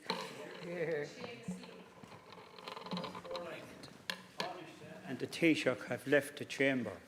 It's an insult to this Dáil, and it's proof positive that not only will they not listen to the Irish people, but they won't listen to TDs in this House. We have a cost of living crisis on top of a cost of living crisis, and that crisis has been deliberately worsened by government policy which favours the rich and powerful in our society and dumbs down on the ordinary, decent working people and their families. In the teeth of a cost of living crisis in this year's budget, the government abolished energy credits, abolished social welfare supports, leaving thousands of families worse off by up to €1,400, and hiked up income tax on PAYE workers. And to add insult to injury, at the same time, they gave hundreds of millions of euros to big developers, to big corporate landlords, and gave the guts of €690 million to burger barons of the big fast food chains. On top of that, the government is presiding over a housing crisis, a disability crisis and a health crisis. Ordinary, decent, hard-working people are at the pin of their collar to make ends meet. In the last week, the government's arrogance insulted, abused and threatened peaceful protesters. That threat to call in the army was absolutely shameful. Did you call in the army to deal with the far-right violent thugs on O'Connell Street in Dublin in 2023? I have no confidence in the government. I think the Taoiseach and the Taoiseach aren't here. It's an absolute disgrace, and it just sums up the arrogance and the ignorance of them. Particularly the many issues that we've got going on in Donegal. I was elected in here 17 months ago on the mandate of trying to deliver 100% redress for the people of Donegal. And I've tried to engage with them, but it's like talking to a brick wall, pardon the pun, a brick wall, but they do not want to listen. They do not care about the people of Donegal. They never have. We've seen people die from suicide in Donegal with defective concrete. They don't give a damn about us. They have left us and abandoned us for years and years. 14 years we've waited. We've had 2 schemes that failed, and then we have this. Last week was the final straw.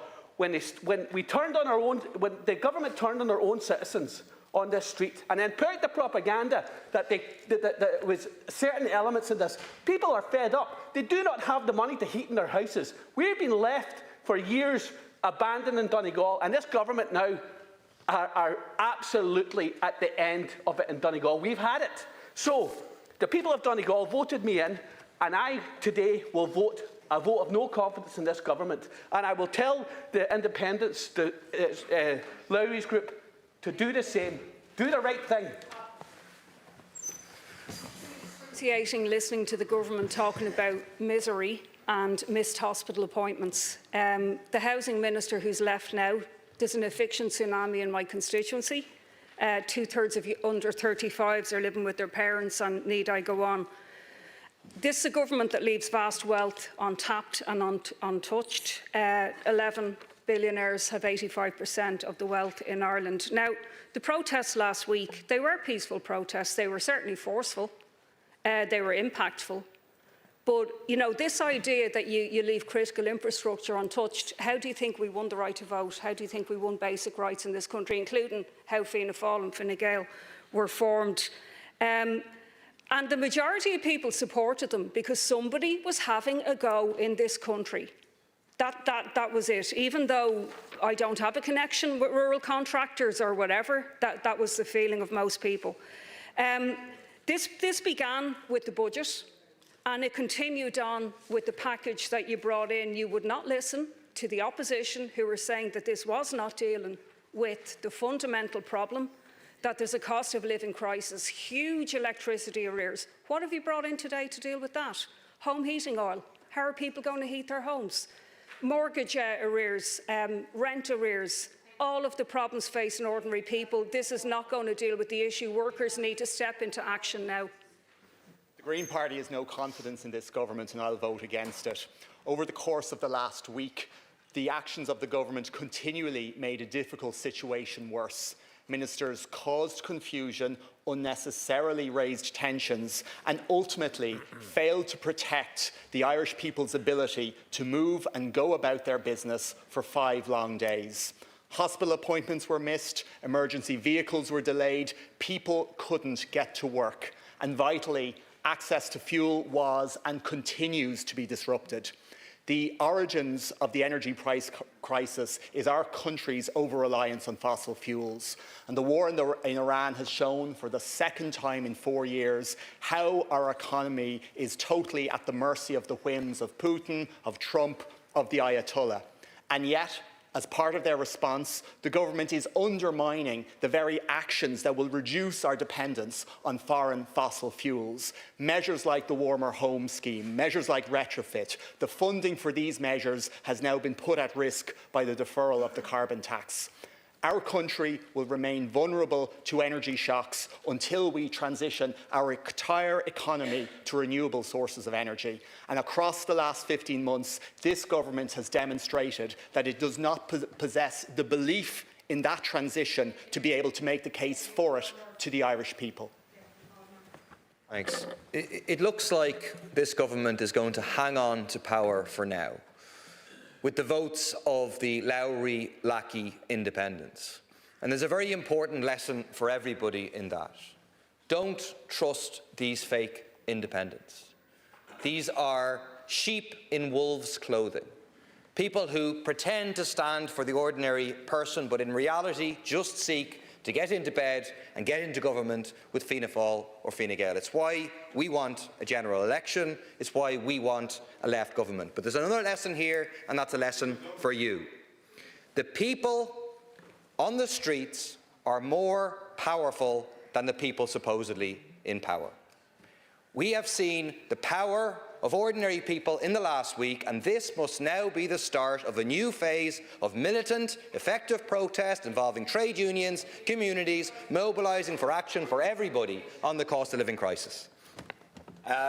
In 1913, Ireland's greatest revolutionary, James Connolly, whose statue is behind us here in this building, led the Dublin working class out for a year of disruptive strike action that shut the city down.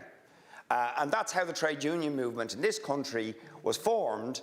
And it was done in a fight against deprivation, poverty and economic inequality, and because of the refusal of the rich and the powerful to understand the pain, the hardship and the suffering that working people were enduring at that time.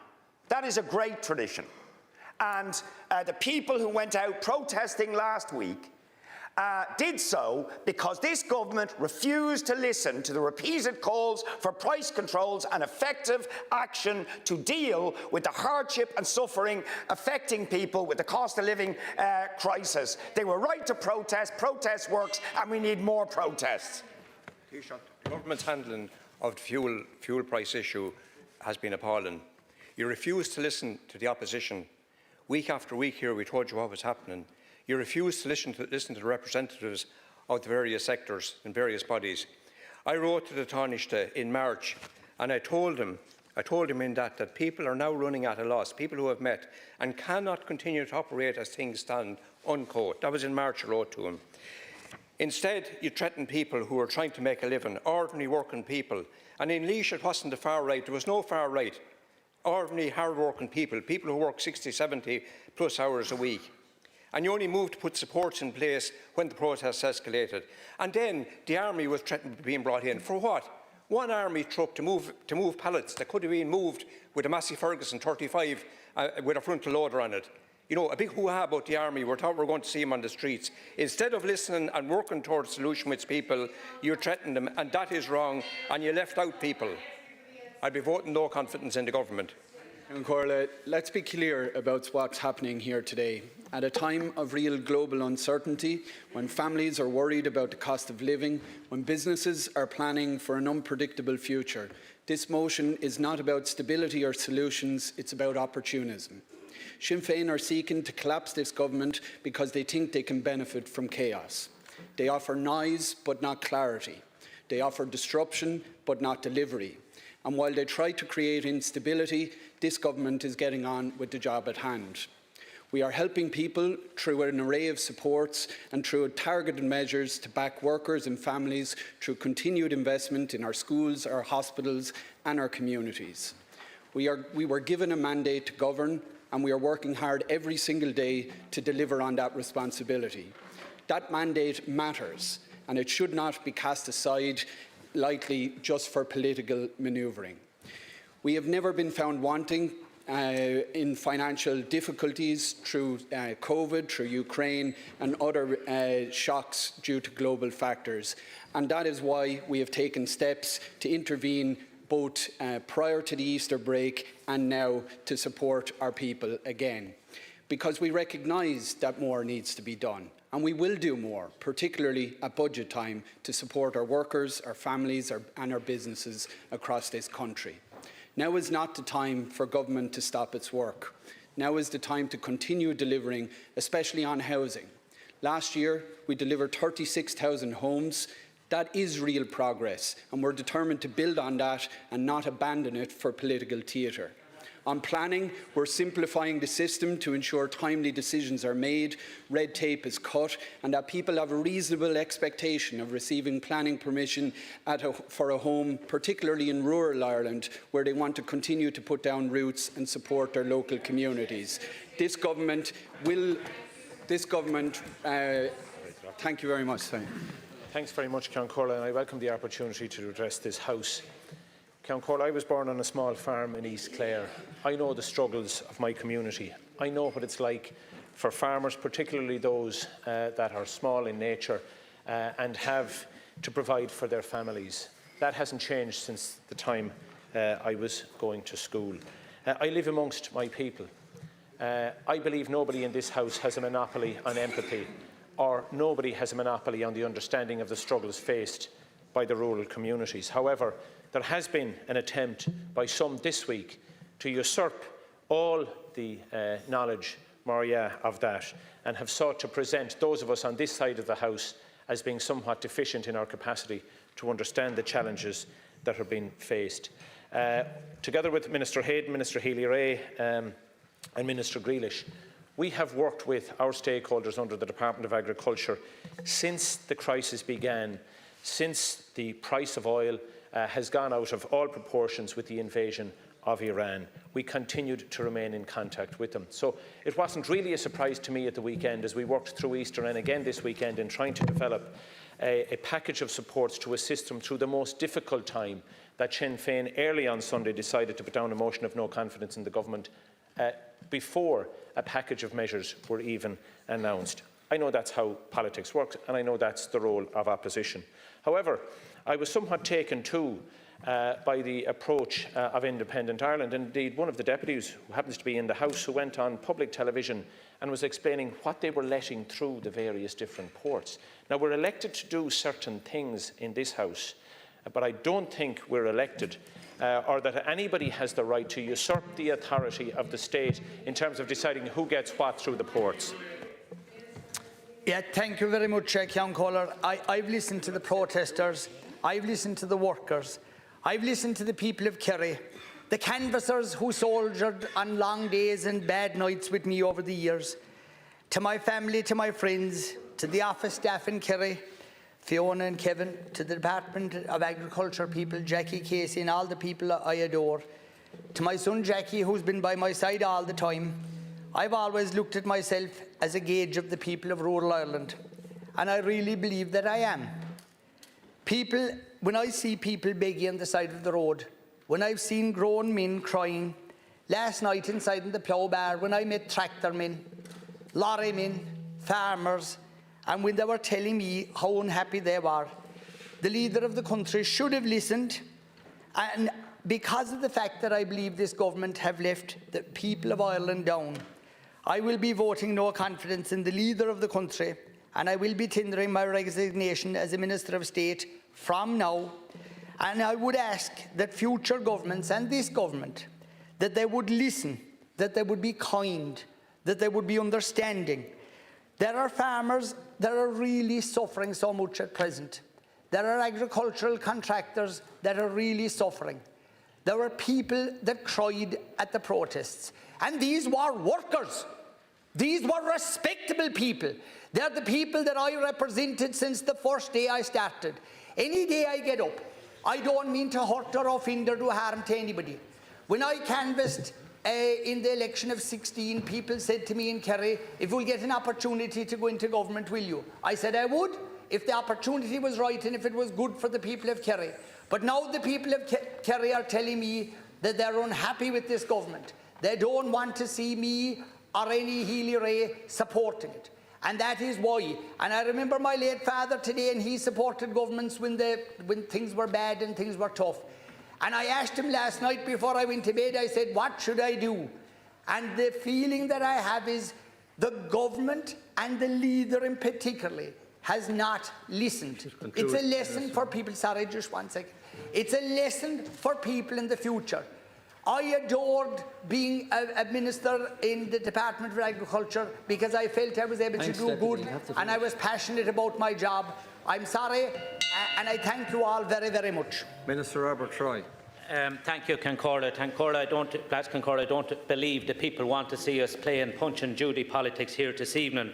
I think the government will secure a majority in the vote when the vote is taken, but it would be both foolhardy and wrong for us not to acknowledge the level of fear, anxiety and frustration felt by many of the people we represent. I, like many of my colleagues, are in continuous engagement with the people who we represent, despite what some in the opposition might like to portray. Government has acted. We now have a cumulative package of €750 million, one of the most comprehensive in Europe, and the reason we have been able to go as far as we have, further than any other EU country, is because of the strength of our economy. The opposition have the luxury of coming forward with uncosted proposals which has the potential to damage our economic model. Earlier this evening we had a list of what they would do, but no mention of the cost of that or how that list would be funded. The root problem is we have a war in Iran, a reduction in production and supply of oil, which has left us dealing with the most severe energy crisis of modern times. No government can alleviate all of the impacts of this, but what this government must do is they must trust the people, keep them informed and always work with their best interests in mind. Deputy Emer Higgins. Lascian Corla, as I stand here, I'm really conscious of the pressures that people are under. At petrol stations, people are paying more and more for their fill. At supermarket tills, people are paying more and more for groceries. The cost of living is rising and the cost of doing business is rising. And that's why government have acted with the largest support package in the EU. And for those with disabilities and their families, there's an extra layer of cost, the cost of disability. And that's why Minister Dara Calleary is developing a framework for a specific cost of disability payment. What people are feeling in their pockets, at the forecourts, at supermarket tills, is a direct result of geopolitical instability. And that's exactly why stability has never been as important as now here in Ireland. Stability in government, stability in the economy, and stability in our society. And that's what Fine Gael in government has always provided, whether it was through Brexit or COVID or now, and we'll continue to do that. As Minister of State with special responsibility for disability, I work day in and day out with my Senior Minister, Norma Foley, to support people with disabilities and their families. We have the highest ever budget for disability services, and we're working hand in hand to transform that into improved outcomes for people. Disability is our top priority, but it also needs to be a priority for every minister across government, because people don't live in government departments or silos. They live in communities and villages and towns around Ireland. And that's why disability now sits at the heart of government in the disability unit in the Department of Taoiseach to drive progress for people with disabilities right across Ireland. And we do that in co-creation and co-collaboration with people with disabilities under our National Strategy for Disabled People. Good, Margaret.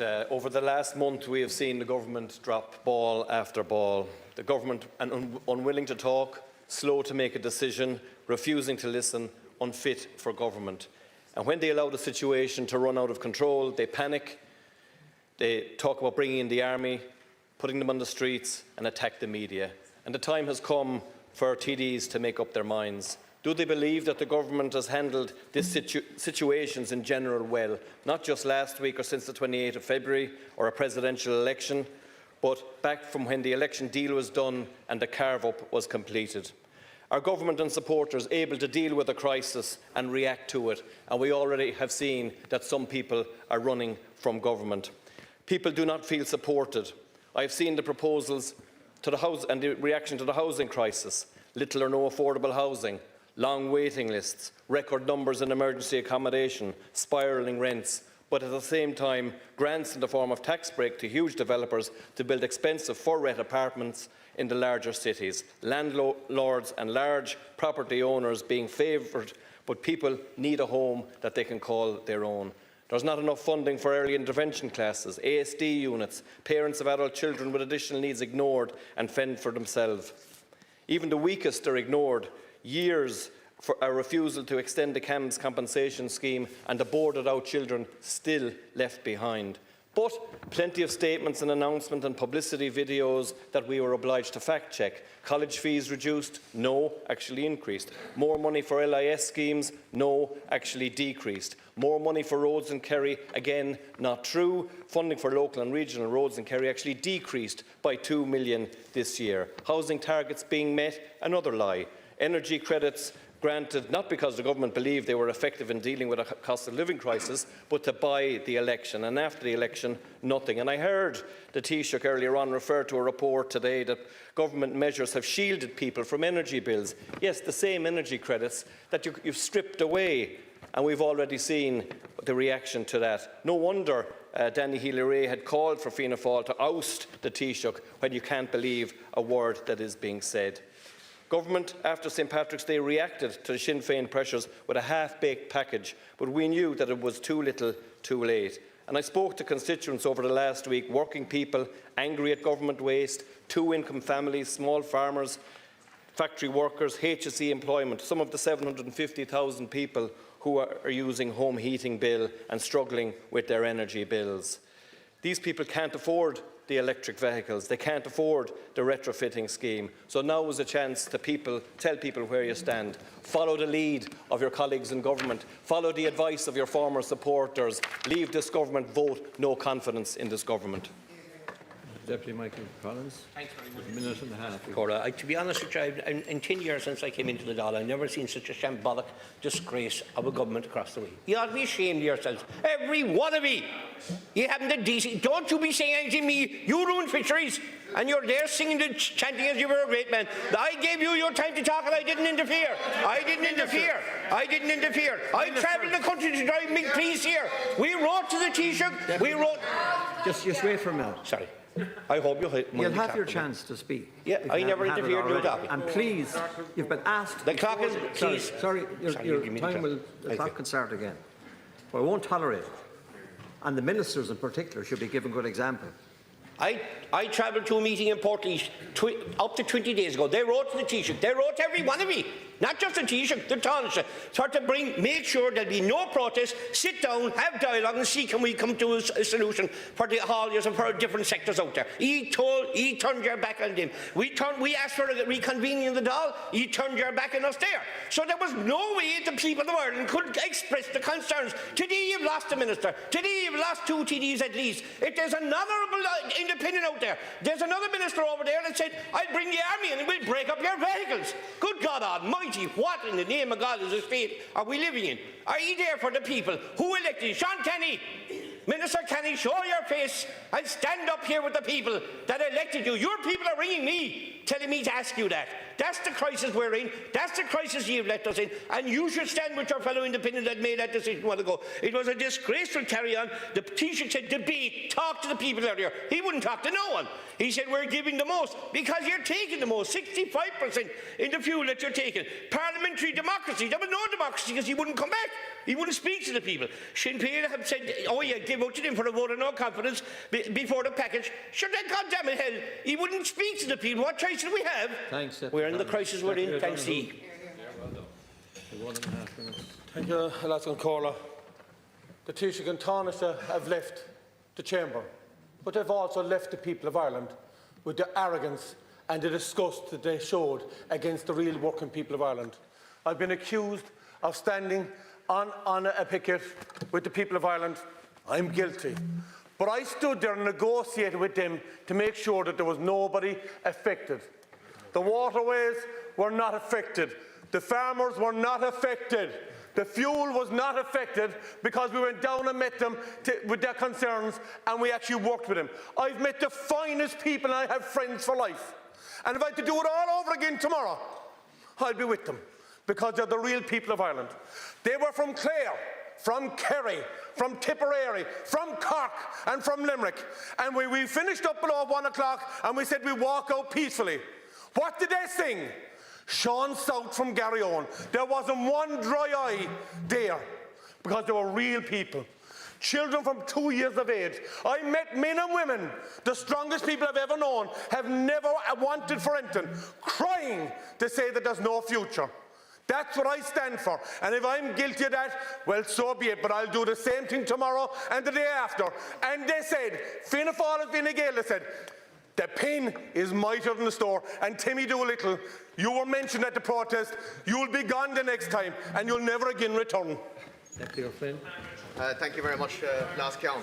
Last count, this government has left down those in Blantyre. It has left down those farmers. It has left down taxi drivers. It has left down the hauliers. It has left down contractors and fishermen. And it has left down the ordinary people that this government say they represent and that they say they live amongst. The reality is they've blamed Trump for absolutely everything. We've heard government get up and stand about Trump.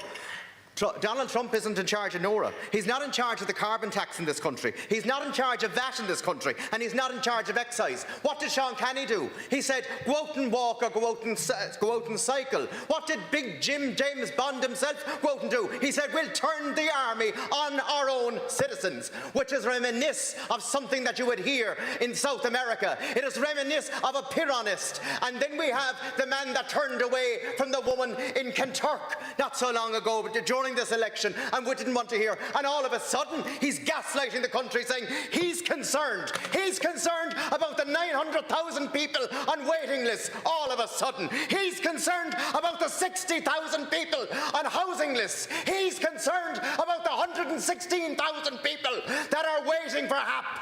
That's what this government is concerned about. You're concerned about nothing, only serving yourselves. And I applaud Deputy Healy-Rae, and I say well done to him for having a bit of backbone. And if those that turned up at the protests down in Whitegate or anywhere else in the country, in Fianna Fáil and Fine Gael, that turned up there and said, we're with you lads, and we're going to get rid of Micheál in a couple of weeks. If any of you have any bit of backbone, join with Healy-Rae and vote against this government, and let's call the election.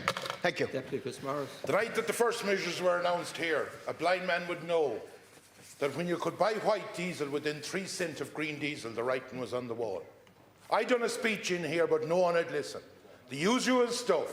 Don't even be on your phones. Don't listen to someone that comes from the sector. I have those black hands all my life, with grease, with oil. I know what it is to be an agricultural contractor. And you turn round, and your civil servants and the people in here thought they knew more. To pay $1.70 for green diesel, when your machine costs to cut a meadow, the price of a house in Dublin, the financial pressure that's on those contractors. But no, we won't listen. The IFA warned you a week before it. The dog on the street knew there was discontent. What was the difference in bringing the measures in the Sunday before to try and solve this? But no, we won't listen to the people that elected us. I never in my life, and I've been here for a lot of debates, I never in my life got more emails of people disgusted. And you know what? I went up to the people in Galway, people that voted for ye every time, for Fine Gael, Fianna Fáil. They voted for you, decent people, and let no one say that those people are far right either. Fianna Fáil government and the Fine Gael government is a government of chaos. You have done more damage to fuel prices in this country than the war in Iran. Micheál Martin and Simon Harris's intransigence has actually brought this country to a standstill. Your stubbornness has seen petrol pumps run dry for the first time since the 1980s, and I have never seen as much political stress on the streets since the Right to Water protests. And don't forget this, your democratic authority comes from the citizens you refused to discuss and converse with last week. There's a too long in government arrogance in your government at the moment, and is pulling down the shutters between yourselves and the people. And the fact that you escalated the protests last week is unbelievable, with threats of physical force from Gardaí and from the army as well. And the fact that you've kept blackening the names of those protesters since.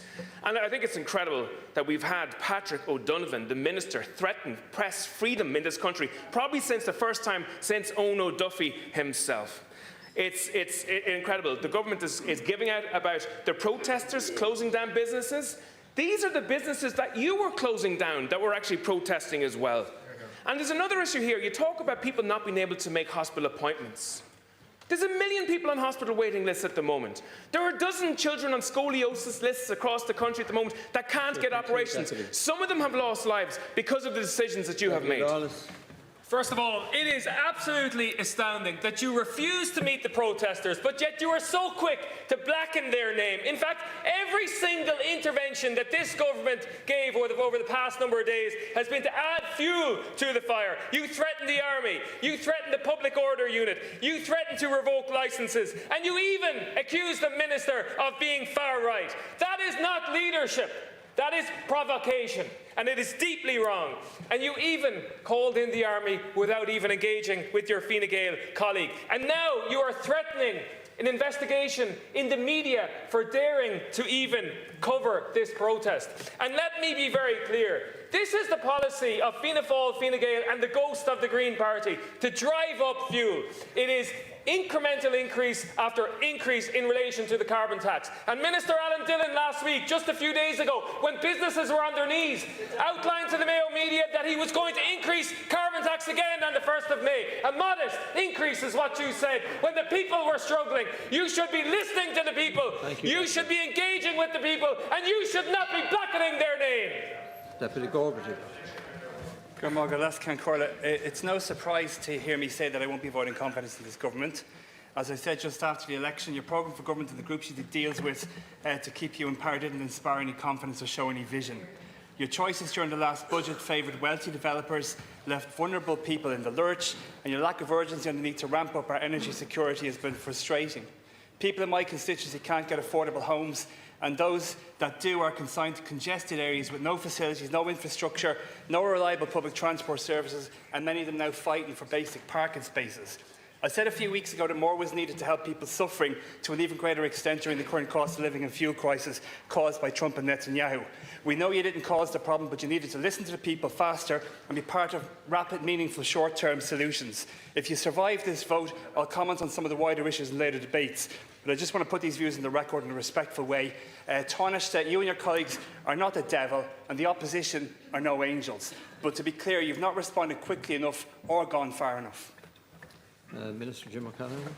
Thanks very much, I welcome the fact that I follow on from Independent Ireland to speak here today, because I want to mention a group of Irish people, Irish men and women, that I never once mentioned about. And that's the men and women of An Garda Síochána who stood by this state. And I want to thank the Gardaí who over the past week showed outstanding professionalism, commitment and courage in guaranteeing the safety and security of the state and its citizens throughout the period of blockades of critical infrastructure. We all know in this House, on the government side, that in any liberal democracy, the right to peaceful assembly, the right to express disagreement with the people who govern is a central right. It's a right that all of us in this House support, and the Constitution of this country expressly guarantees it. I have no doubt that there are many people from across the country who are exercising that right due to the great concern they had for their livelihoods, and that's to be respected. Government has now acted to seek to address those concerns. However, let's get one thing straight in this House. The right to protest is not unlimited. Our Constitution states the right of citizens to assemble peaceably is subject to public order. What we witnessed last week at certain sites where the blockading of fuel and goods occurred was not a peaceful assembly in line with public order. In those circumstances, the Gardaí were required to restore order. That is what they did, and I commend them for doing so. It is a credit to the Gardaí that they not only managed to remove the blockades at both ports and fuel depots in a swift manner, following a number of days of engagement, they did so without any notable injury to the individuals at the blockades or any member of the force. I also want to commend the Defence Forces who provided assistance to the Gardaí in the provision of equipment required to remove vehicles forming parts of the blockade. An Garda Síochána, as you should appreciate, has a proud record and history of defending and securing the people of Ireland and their democratic institutions from harm against those who have tried to undermine them. They did so again on this occasion, and that's to be commended by everyone in this House. I'm concerned, however, about the unacceptable levels of hatred and vitriol directed at Garda members, sometimes in person, but mostly from faceless cowards on social media, the majority of them from outside this state. I want to put on the record of the House that harassment of members of An Garda Síochána online or in person will not be tolerated. I've already spoken to the Commissioner about this. He's assured me that where offences have been committed, prosecutions will follow. The work of this government in the area of justice has just begun, Count Corla. It's vital that work continues. As such, I commend the motion of confidence before the House. No apologies for threatening the army, then. Minister Peter Burke. Listen, Minister Peter you should recognise and respect our army. Minister Burke. You've respected another army for long enough.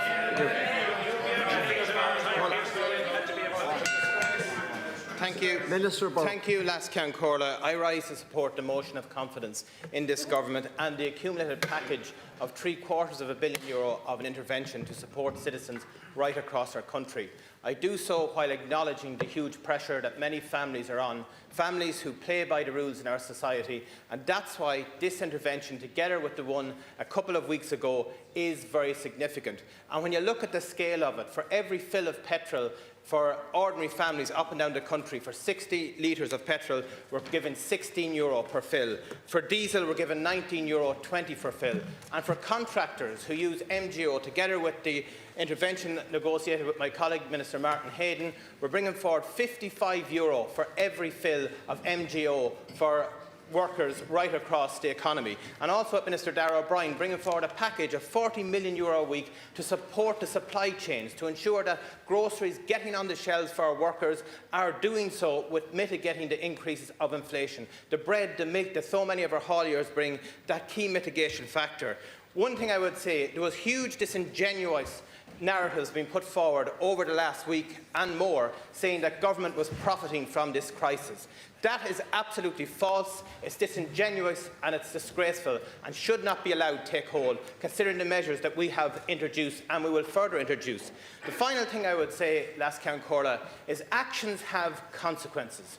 When someone brings forward a motion of no confidence in a government due to an unprecedented crisis in international limits that we've seen through the Iran shock, that we would leave a country, leave vulnerable citizens without a government, without the capacity to make key interventions to support our families right across the state. And we know one thing about the opposition is they cannot agree on anything. We brought forward a €250 million package here a few weeks ago, and the whole opposition could not support that. A simple €250 million package to support vulnerable families right across our country. It proves time and time again that the opposition cannot agree on anything, but you want to tear down a government and leave the country without a government.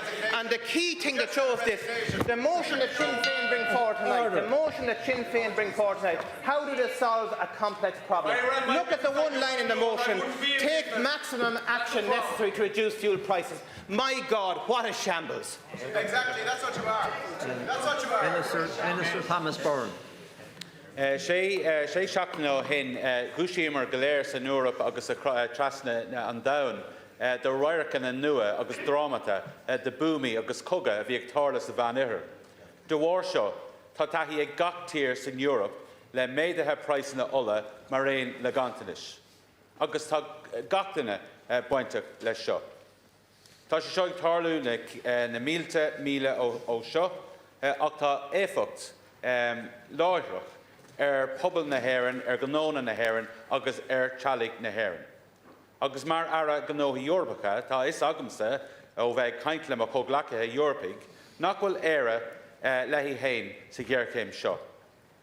Ach, san Aontas Eorpach, tá an pacáiste is cuimsithe, is mó de takeíocht airgeadais fáil in éireann ná mar atá in aon tír sa Eorp. Chun cabhar a thabhairt de tealaigh éireannig agus gnóna éireannig Dáil leis an gghearcéim seo. Seo an pacáiste is suntasaí, is cuimsithe, is mó san Eorp. Má éiríonn le rún Sinn Féin, ní bhaidh deis ag an Dáil an pacáiste seo a chuir baim. Buchas a dtí agus buchas leis an munracht is déan leachas an tír seo. Chonacamar an teachtain seo san Ungar, an bua Viktor Orbán na Ungára. Chuir seisean na polasa de House Independent Ireland Divine. Ag dul a ra agus iad gachrad a dhéanamh chun freagraí himplí a chóirt do muinte na tíre seo. Ach an damáiste rinne seisean don Ungar, bheith ag tuairt na freagraí simplí sin, is rogha é sin don tír seo. Rogha agus ag dearcha bheith agan, uaireanta bhfuil na feibanna seo anna dheacair Dáil le, agus go ceartún díospóireacht omlána bheith agus a Dáil seo, agus idir an rialtas freisin, chunas gur féidir Dáil na feibanna na tíre seo. Is déan leas an tír seo, agus bhálam sa freisin, aonú go thomláin leis an aire agus ceirt, agus gachar rinne seisin rinne seachtain sa caite. Last Count Ceorla, we are facing a global crisis in the supply and the cost of fuel. And this is the reality here in the chamber. The situation in Iran, it's unpredictable. Nobody knows. It's global. The government did introduce a package aimed at easing the impact of the cost of living increases, with cuts to excise on fuel and further supports for those to get their fuel allowance. This was only ever going to be the first package of supports, and I welcome the further packages announced by the government this week. The total package of over 750 million, the largest in the EU. This is the largest in the EU. Like, it just, I don't know, the government are really showing support there. They want to work with our hauliers, our farmers, our agriculture contractors and our bus operators. And I think it is important that people have certainty, particularly those involved in businesses and that are hardest hit. Now, I do know too that some are struggling. We all know that too. And I know some of my own constituency, Carlow Kilkenny, have come to me over the last few days about the cost of heating oil, and that is a concern. And that is why it was important to delay the increase in the carbon tax, and more supports are needed. I understand that. I spoke to my own colleague today, Minister Dara Calleary, and there is support for energy bills there through your local enterprise office, but you don't want to hear that. So why would you want people getting help and support? Why wouldn't you? As a minister in the Department of Health, there is real concerns. And I can say this because we had several meetings over the last week. We were working as well. We had several meetings. We had meetings with the department, and we've seen the impact. We had people waiting to go to hospital appointments, people that were waiting to go get their cancer treatments, and we were making sure that there was fuel to get nurses and carers to the homes that they needed to be.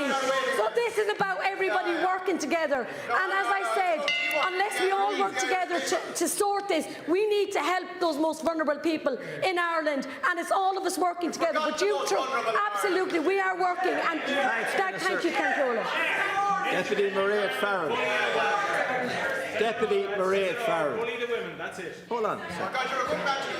Hold on. Just have some order, please. And I'd ask you to give the Speaker the chance to have to address the House. Yes, Deputy Farrell. Deputy Farrell, please. People took to the streets in a way that we haven't seen before. People left their homes, they left their families, they left their livelihoods to stand up for themselves and for their communities, demanding a better Ireland. And how dare ye ignore the people again here today? Ye talk about Sinn Féin, but you don't talk about the people. It was the people that went out and said enough is enough. It was the people who had to take to the streets to demand action. And it was the people who said they have no confidence in yous. But not one of you here spoke to the people here today. Instead, you spoke to and about yourselves. You have in no way heard the message that came from the people of Ireland, a message that they couldn't have given you any louder or any clearer. I had thought that coming in here today that maybe a little bit of humble pie had been eaten after the arrogance of last week. But no, I was completely mistaken. Nothing has changed. Because, of course, all of this happened because you refused to talk. You refused to engage, you refused to listen, and you refused to act. You refused to represent the people like they demanded that you represent them. When I thought about your disastrous response last week, I thought it couldn't get any worse. But the fact that you locked Galway representatives out of a meeting is absolutely shameful. Do you even realise how disrespectful that was? Do you understand the blind arrogance that you showed? It was like something out of a schoolyard. You were saying, well, I'll talk to those, but I won't talk to them. It was absolutely and utterly unbelievable. Now, I spoke to people in Galway. I spoke to the people who were at the protests, and I spoke to other Galwegians who weren't at the protests, but who were vehemently supportive of the demands of the protesters. And all of those people said to me that it is time for this government to go. A government so immune to the realities of its people. And having spent time on these protests in Galway, I had perhaps thought that maybe a sense of clarity would have descended on this Dáil, a sense of clarity that the people had. But obviously this hasn't happened. Ye have doubled down. Ye have spent your time during this debate with your chests out and beating the same old drum of how great ye are. But the people are wise to ye. They know exactly what ye are at. They heard the words of the Taoiseach, the Taoiseach and the Minister for Justice last week. Words which showed how out of touch ye are with the realities of people's lives. The contempt you show for the realities of people's lives, and you've shown a lack of awareness to the struggles of ordinary working people, these struggles that they face on a daily basis. But I tell you now, the people know whose side you're on, and they know that you are not on their side. That's it. Michael Lowry. I'm not going to shout, but I would like to be heard. This has been a very difficult week for the country and its citizens. People are suffering and under enormous financial pressure due to the cost of living increases in the price of fuel and due to the war in Iran. It has to be acknowledged that all of us across government failed to respond effectively in a timely fashion, failed to listen and understand the extent of people's worry and frustration. We all have encountered anger, resentment and outright hostility, which in my view arises from indecision, slow intervention and failure of communications. The protests started out with many aggrieved, hard-working, decent, respectable people who were worried sick about their future. It was later infiltrated by undesirables whose only agenda was to cripple the country and bring down the government. Over the past week as independents, we have used our influence for the introduction of specific financial supports for key sectors of the economy, such as haulage, distribution, logistics, school transport, bus operators, farmers and agricultural contractors. In particular, I am happy that sole traders in these sectors can access the support funds. Our independents, together with Fine Gael and Fianna Fáil backbenchers, battled strongly and successfully for a reduction in the government tax take on fuels and the deferment on the planned increase in carbon tax. This gives a measure of respite at the pumps for the general public who depend on fuel for their daily activity. While the country faces the most serious crisis in recent history, with oil supplies disrupted in the Middle East, energy markets in turmoil, there are those in our political system who shamefully are looking to exploit the situation for their own benefit rather than provide solutions to us to get through this dangerous time. Sinn Féin and others on the left have inflamed a very volatile situation. They wanted to cause the country further suffering in a pine-scoring exercise against the government. I want to say this today and put it on the record. Sinn Féin are the most hollow, cynical, destructive political impostors we have ever witnessed.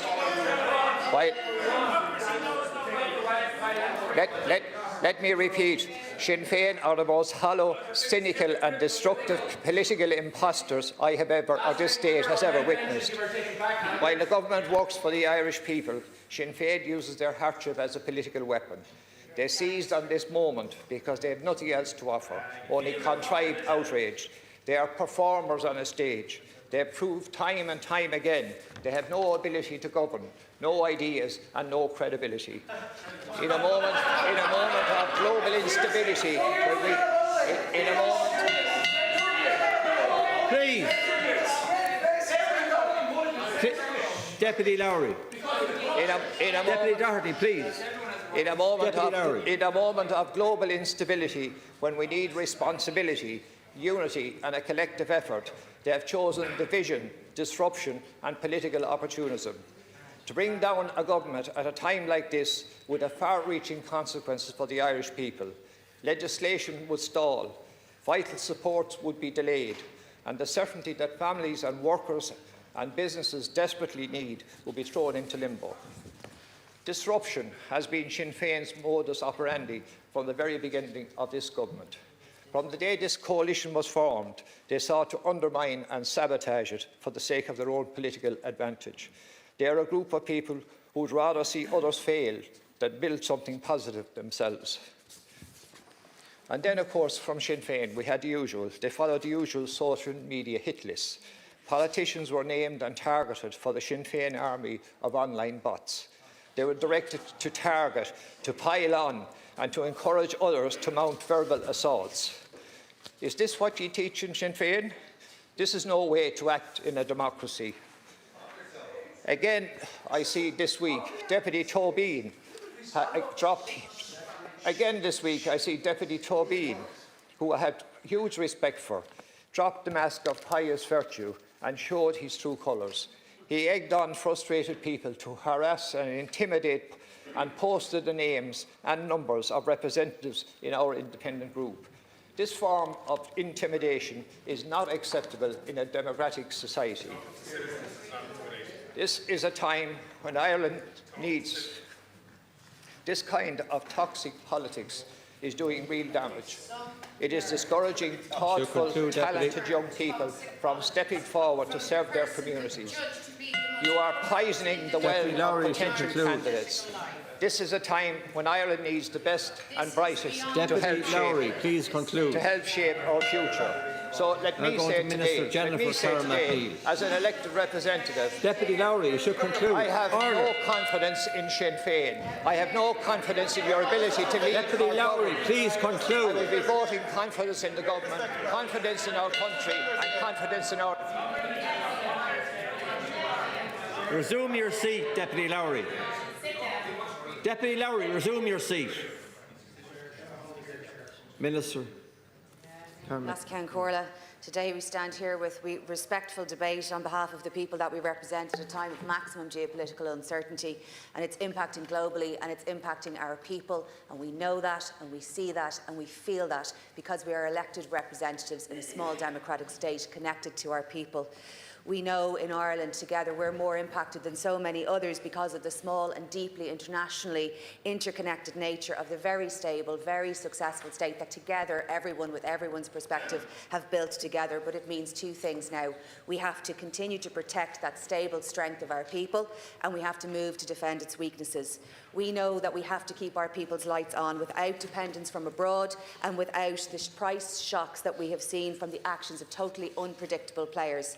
The time, if it ever existed, for objecting, however politely, to the development of our infrastructure is now long gone. Energy security is central to the functioning of our society. We have seen that this week. And fortunately, we're a small island in the North Atlantic, so we can build it and we can build it well. We have built this state together on predictability and on stability and on consensus in our courts, in our social partnership and in our democracy. As Health Minister, I want to thank all of those who turned up to provide a stable and predictable health service for our patients in the face of real difficulty last week. Those who work in our healthcare face challenges turning up to work, doing their job, but they turned up. They kept clinics open longer for patients who themselves had difficulty getting there. They turned up for each other, and I thank them. I embrace protest. As a public representative in our democracy, I welcome protest. I will defend it. I will defend freedom of expression of all. These are parts of our constitutional politics. We fund civic society in this House in many ways to enable an even more vibrant civic debate. But when protest flips and when it steps across something else, to risking deliveries of chemotherapies in our hospitals as it did, to risking timely delivery of refrigerated medicines and blocks people getting to time-sensitive medical appointments like cancer treatments and dialysis. That isn't protest that we enable and embrace. That's something I don't believe that our very, very decent and very decent people and our very decent society wants us to make any part of this state. We may now have to face even bigger challenges ahead because of the continuing instability in the Middle East. We have to decide now to protect the strength of the stability that we have created together and protect ourselves from the type of crossing over of protest that we saw last week. When this is finished, we will all go back as ministers to our departments, well, except for Minister Healy-Rae, with whom I want to pay tribute for his contribution and hard work to the government and the independent group more broadly, but I know Minister Hayden will speak to that. But Minister Butler, Minister Murnan O'Connor, Minister Donald and I will go back to the Department of Health to work on behalf of the people to expand capacity, improve access and support the people who are delivering our health service in all days, no matter what. Minister Mary Butler. We've heard a lot from Sinn Féin and Independent Ireland about ordinary, hard-working people. They say this government won't listen to hard-working people. They say this government has lost touch with hard-working people. They seem to think they have a monopoly on hard-working people. Well, I'm a hard-working person. I worked a counter and managed a family retail business for 17 years through good times and bad. My family are hard-working people. Since the day he started working shifts at the age of 16, my husband has worked on the ground for 44 years. I come from a community of hard-working people in Portlaw.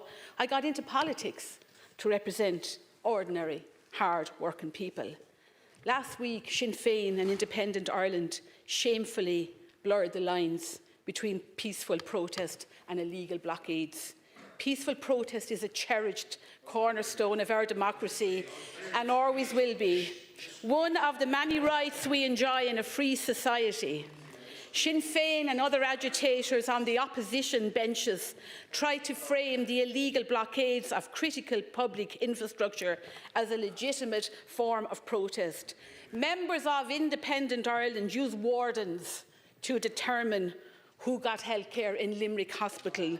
The REO, the Regional Executive Officer, Sandra Broderick of Limerick West, had to issue correspondence to politicians to allow people access to the hospital because they didn't have their appointment in the car. Last week, Sinn Féin publicly endorsed illegal blockades that infringed upon the fundamental rights of ordinary, hard-working people in this country. Sinn Féin supported hard borders on this island of Ireland, the ultimate hypocrisy. These discriminatory blockades threaten fuel supplies. They threaten food security.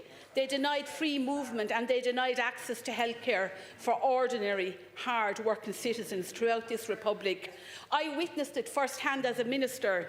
The illegal blockade supported by Sinn Féin and Independent Ireland meant ambulances had to determine, they had to triage who they answered to. Elderly people in West Clare, were denied home care. And I sat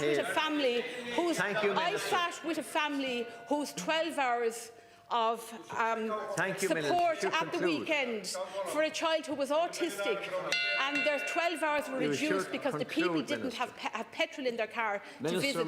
That's the reality of Independent Ireland and Sinn Féin. I need to correct that, Minister. She's right.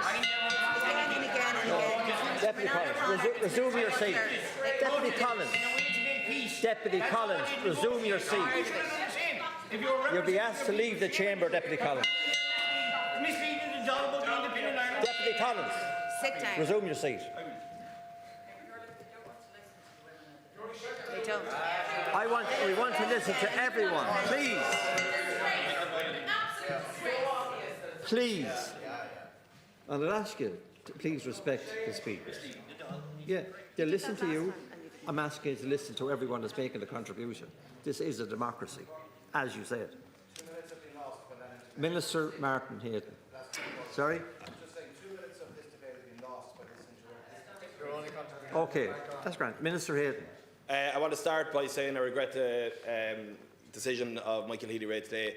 I want to acknowledge his role as Minister for Forestry and as a good colleague in the Department of Agriculture over the last 15 months. As a sector, we in agriculture face plenty of challenges. It is my job to fight for and defend agriculture in the best interests of our farmers, our fishers and our agri-food sector, and because of its importance to our overall economy, and in particular our rural economy. I do this in my department and at Cabinet, and I do it with the support of my colleagues across government, because this government recognises the vital role that our farmers, our fishers, our foresters and our farm contractors play across Ireland. The vulnerability of our farmers and fishers to a massive energy shock has greatly concerned all. But with government support, our agri-food sector will endure. We grew up as young children on our farms being told that there would be no future in farming because of the impending Maastricht reforms of the early 1990s. But farming endured. We were told that the fishery reforms, greening, COVID, Brexit and the high cost of inputs following the Ukrainian war were each going to be the end of the world for agriculture. However, farming endured and continued, and it will continue to do so into the future with the support of the government like it has in the past. We recognise the exceptional pressure that rising fuel costs are placing on our agri-food sector at such a crucial time of the year. I've heard it from friends, from neighbours and in my ongoing engagements with representative bodies. Green diesel has almost doubled in price, from less than €1 per litre in a matter of weeks, right at a time when farmers and contractors are in the midst of the spring work and facing into a busy silage season. That is why this government has approved a substantial package of support. It includes the full removal of all non-carbon excise on green diesel, totalling 7.5 cents a litre, and a further support of 20 cents a litre through a €100 million fuel subsidy support scheme for farmers and farm contractors. This support of 27.4 cents a litre will be to the benefit of both farmers and contractors, recognising their central role in sustaining essential food production. But this is much more than about just one sector, Lascion Corla. It's about support for every citizen in the state, because when input costs rise, it puts pressure on the price and availability of food for all consumers. Energy shocks without support would lead to significant inflation, particularly food inflation, on which we all depend, and unchecked that would have a direct impact on the cost of living for all. Thanks, By supporting the agri-food sector and our haulers and all those reliant on food, fuel who play a role in getting food from farm to fork, we support everyone. You should conclude. So we have a choice here to make, Lascombe as I conclude. Those in opposition can attempt to either dismiss or ignore these supports and try to prevent their introduction, or they can choose to engage with me and my department on their rollout to those who need them most. The choice is yours. Minister And I do know O'Brien. the bully boys in the corner never said a word when I was speaking, unlike their interventions when my female ministerial colleagues. Minister O'Brien. Thank you. And firstly, I obviously want to support the motion of confidence in the government, but I want to commence my remarks by thanking the Gardaí, by thanking our bus drivers, by thanking the public sector, by thanking all the frontline workers who had to put up with a lot over the last week or so. I also want to recognise, and we know this, I'm a TD in Dublin, like all my colleagues on the government side, we know our constituents. We understand the difficulties that people have and the pressures that they're under. We also understand that this is a global crisis, that we're grappling with a global crisis here in Ireland that every other country in the world is. And I actually do despair today, again, to listen to some of the political discourse that has been a political pantomime. Now, what we have seen by some, not by all in the opposition, is them abrogating their responsibilities as TDs and legislators here. You have a responsibility to work together to help our people and our country through this unprecedented crisis. And on the 25th of March, when we brought the first package of measures forward, all of the opposition, with the exception of the main opposition party, voted against every excise cut that day. Voted against actual support. Bin Bailey the host. There's no point of order, Deputy Doherty. Neil McGage to Glesh Far and Continue, Deputy O'Brien. There's no point of order. Deputy Minister O'Brien. Thank you. I know what I would say. That's a fact. Check the record. Check the record. No. We put forward the proposal. There is no point of order. That they voted against it. We would not accept There is no point of order, Deputy Doherty. That's why Minister O'Brien. Go ahead. Yeah. I'm going to move on, just in the interest of this. Now, what I've heard, at that I'm not. What we've heard here from Pearse and others is an example of Sinn Féin's behaviour today. What we have heard, though, from some in those benches, not all, has been literally despicable. That what you've done is any time a female deputy stood up here or a minister, you shouted them down. And Ken O'Flynn, you have a look back at what you've done. And what I'm conscious of is the people outside, the very people that we all represent, who are really concerned about what's happening all the way across the world and in this country. Yes, how they pay their electricity bills. Yes, how they put food on the table. Will they keep their job? If they're looking in at this today, and by some of the behaviour, the misogynistic behaviour, the nasty,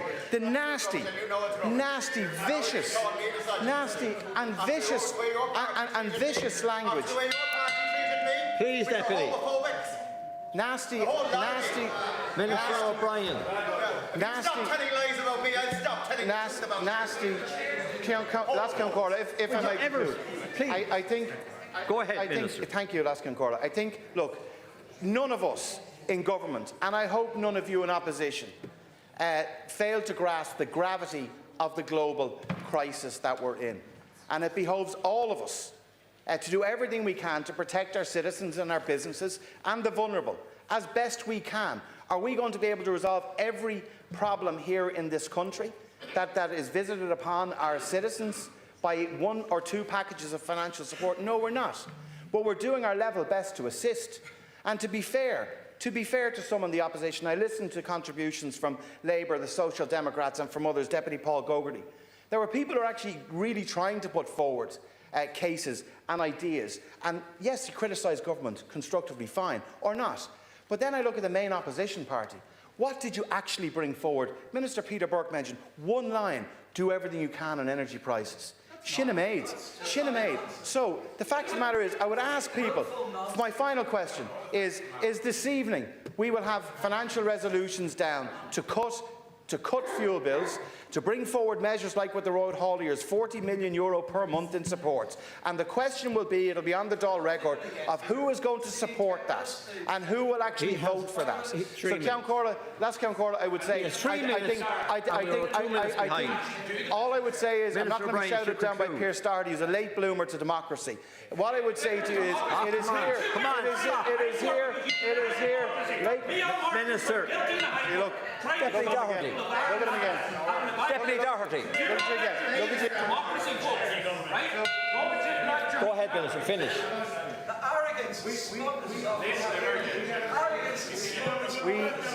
We have very serious matters. We have very serious matters in this House. And measures to bring forward to support our people. And I would hope, I would hope that those on the opposition side would discharge their responsibilities appropriately and stop trying to just consistently score political points. You couldn't care less about the people.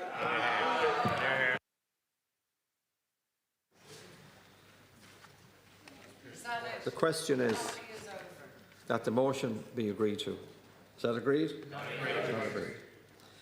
Those in favour say Tá. Those against say Níl. I consider the question as carried.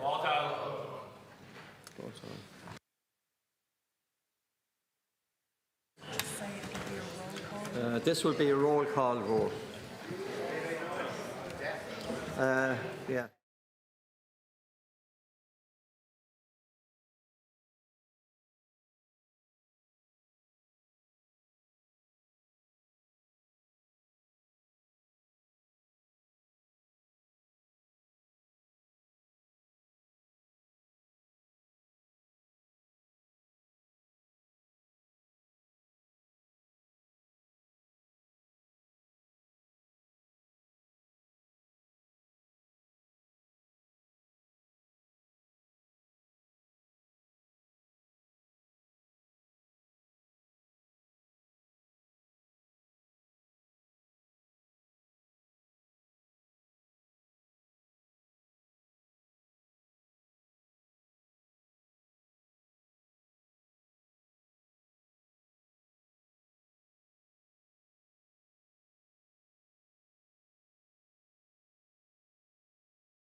MPs please take your seats.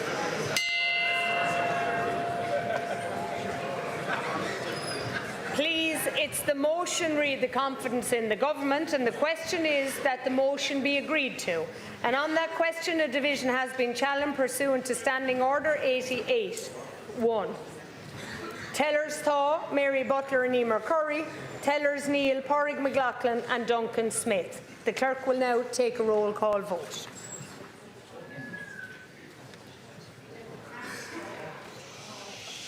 Please. Catherine Arda. Deputy Tom Brabazon. Deputy Shay Brennan. Mr. James Brown. Minister Mary Butler. Deputy Malcolm Byrne. Minister Thomas Byrne. Deputy Michael Campbell. Minister Darragh Leary. Minister Jack Chambers. Deputy Peter Trapp-Clear. Minister Niall Collins. Deputy John Connolly. Deputy Conal Crowe.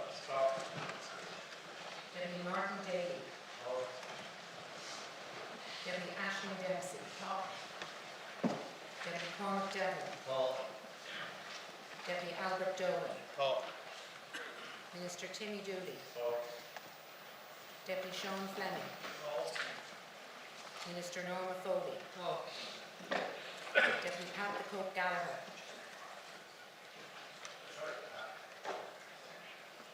Deputy John Lahart. Minister James Lawless. And Taoiseach. Deputy Paul Cole. Minister Charlie McConnell. Deputy Tony McCormack. Deputy Seamus McGrath. Deputy Aaron McGreehan. Deputy John McGuinness. Deputy Andreas Moynihan. Minister Michael Moynihan. Deputy Shane Moynihan. Minister Jennifer Monahan O'Connor. Deputy Nisha O'Carroll. Deputy Sean Farrelly. Minister Darragh O'Brien. Minister Jim O'Callaghan. Deputy James O'Connor. Deputy Willie O'Dea. Deputy Ryan O'Mara. Minister Christopher O'Sullivan. Deputy Porrig O'Sullivan. Deputy Eamon Scanlon. Deputy Brendan Smith. Minister Niamh Smith. Minister Robert Troy. Deputy William Erd. Deputy Grace Boland. Deputy Brian Brown. Minister Colin Brophy. Deputy Colin Burke. Mr. Peter Burke. Deputy Paula Buttery. Minister Jerry Butler. Deputy Catherine Callahan. Deputy Micheál Carrigy. Minister Jennifer Carr McNeill. Deputy John Clendane. Deputy Joe Cooney. Minister John Cummins. Deputy Emer Curry. Minister Alan Dillon. Minister Frankie Feehan. Deputy James Gagan. Taoiseach. Minister Martin Hayden. Minister Eamon Higgins. Deputy Ciara Keogh. Deputy David Maxwell. Deputy Noel McCarthy. Minister Helen McEntee. Deputy Michael Murphy. Minister Hildegard Naughton. Deputy Joe Neville. Deputy Nisha O'Murray. Deputy Maeve O'Connor. Minister Kieran O'Donnell. Minister Patrick O'Donovan. Deputy John Paul O'Shea. Minister Neil Richmond. Deputy Pete Roach. Deputy Edward Timmins. Deputy Barry Ward. Minister Sean Cannon. Mr Noel Grealish.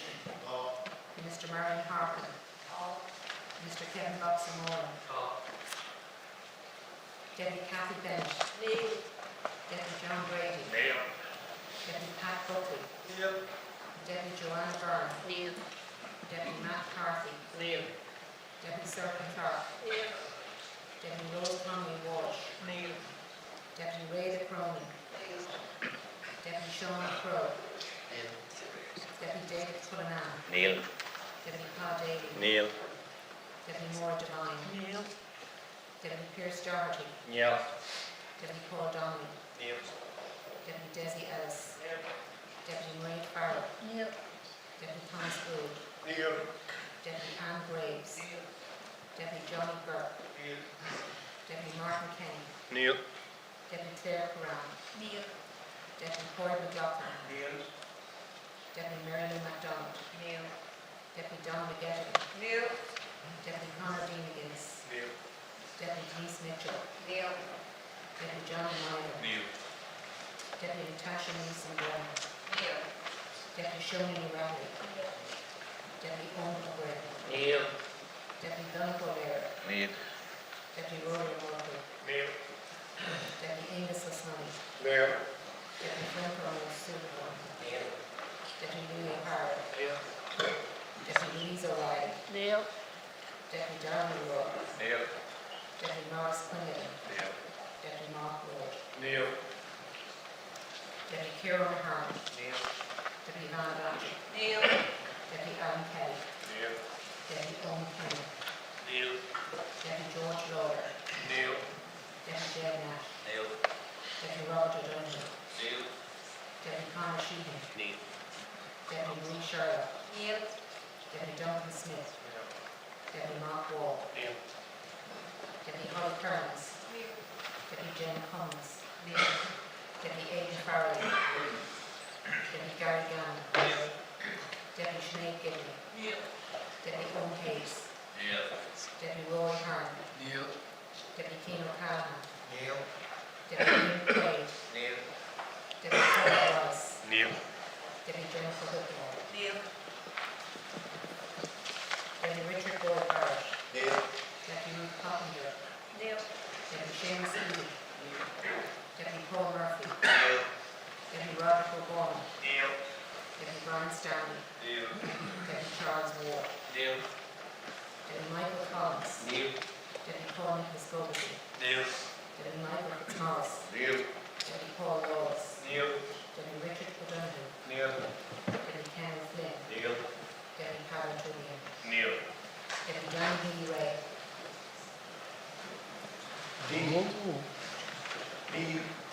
Deputy Michael Healy Ray. Deputy Barry Heenan. Deputy Michael Barry. Deputy Matthew McGrath. Deputy Karen Logan. Deputy Gillian Toole.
Deputies Thaw 92, Deputies Neal 78. The question is carried. Now, if deputies wish to leave, I'm moving to the next item.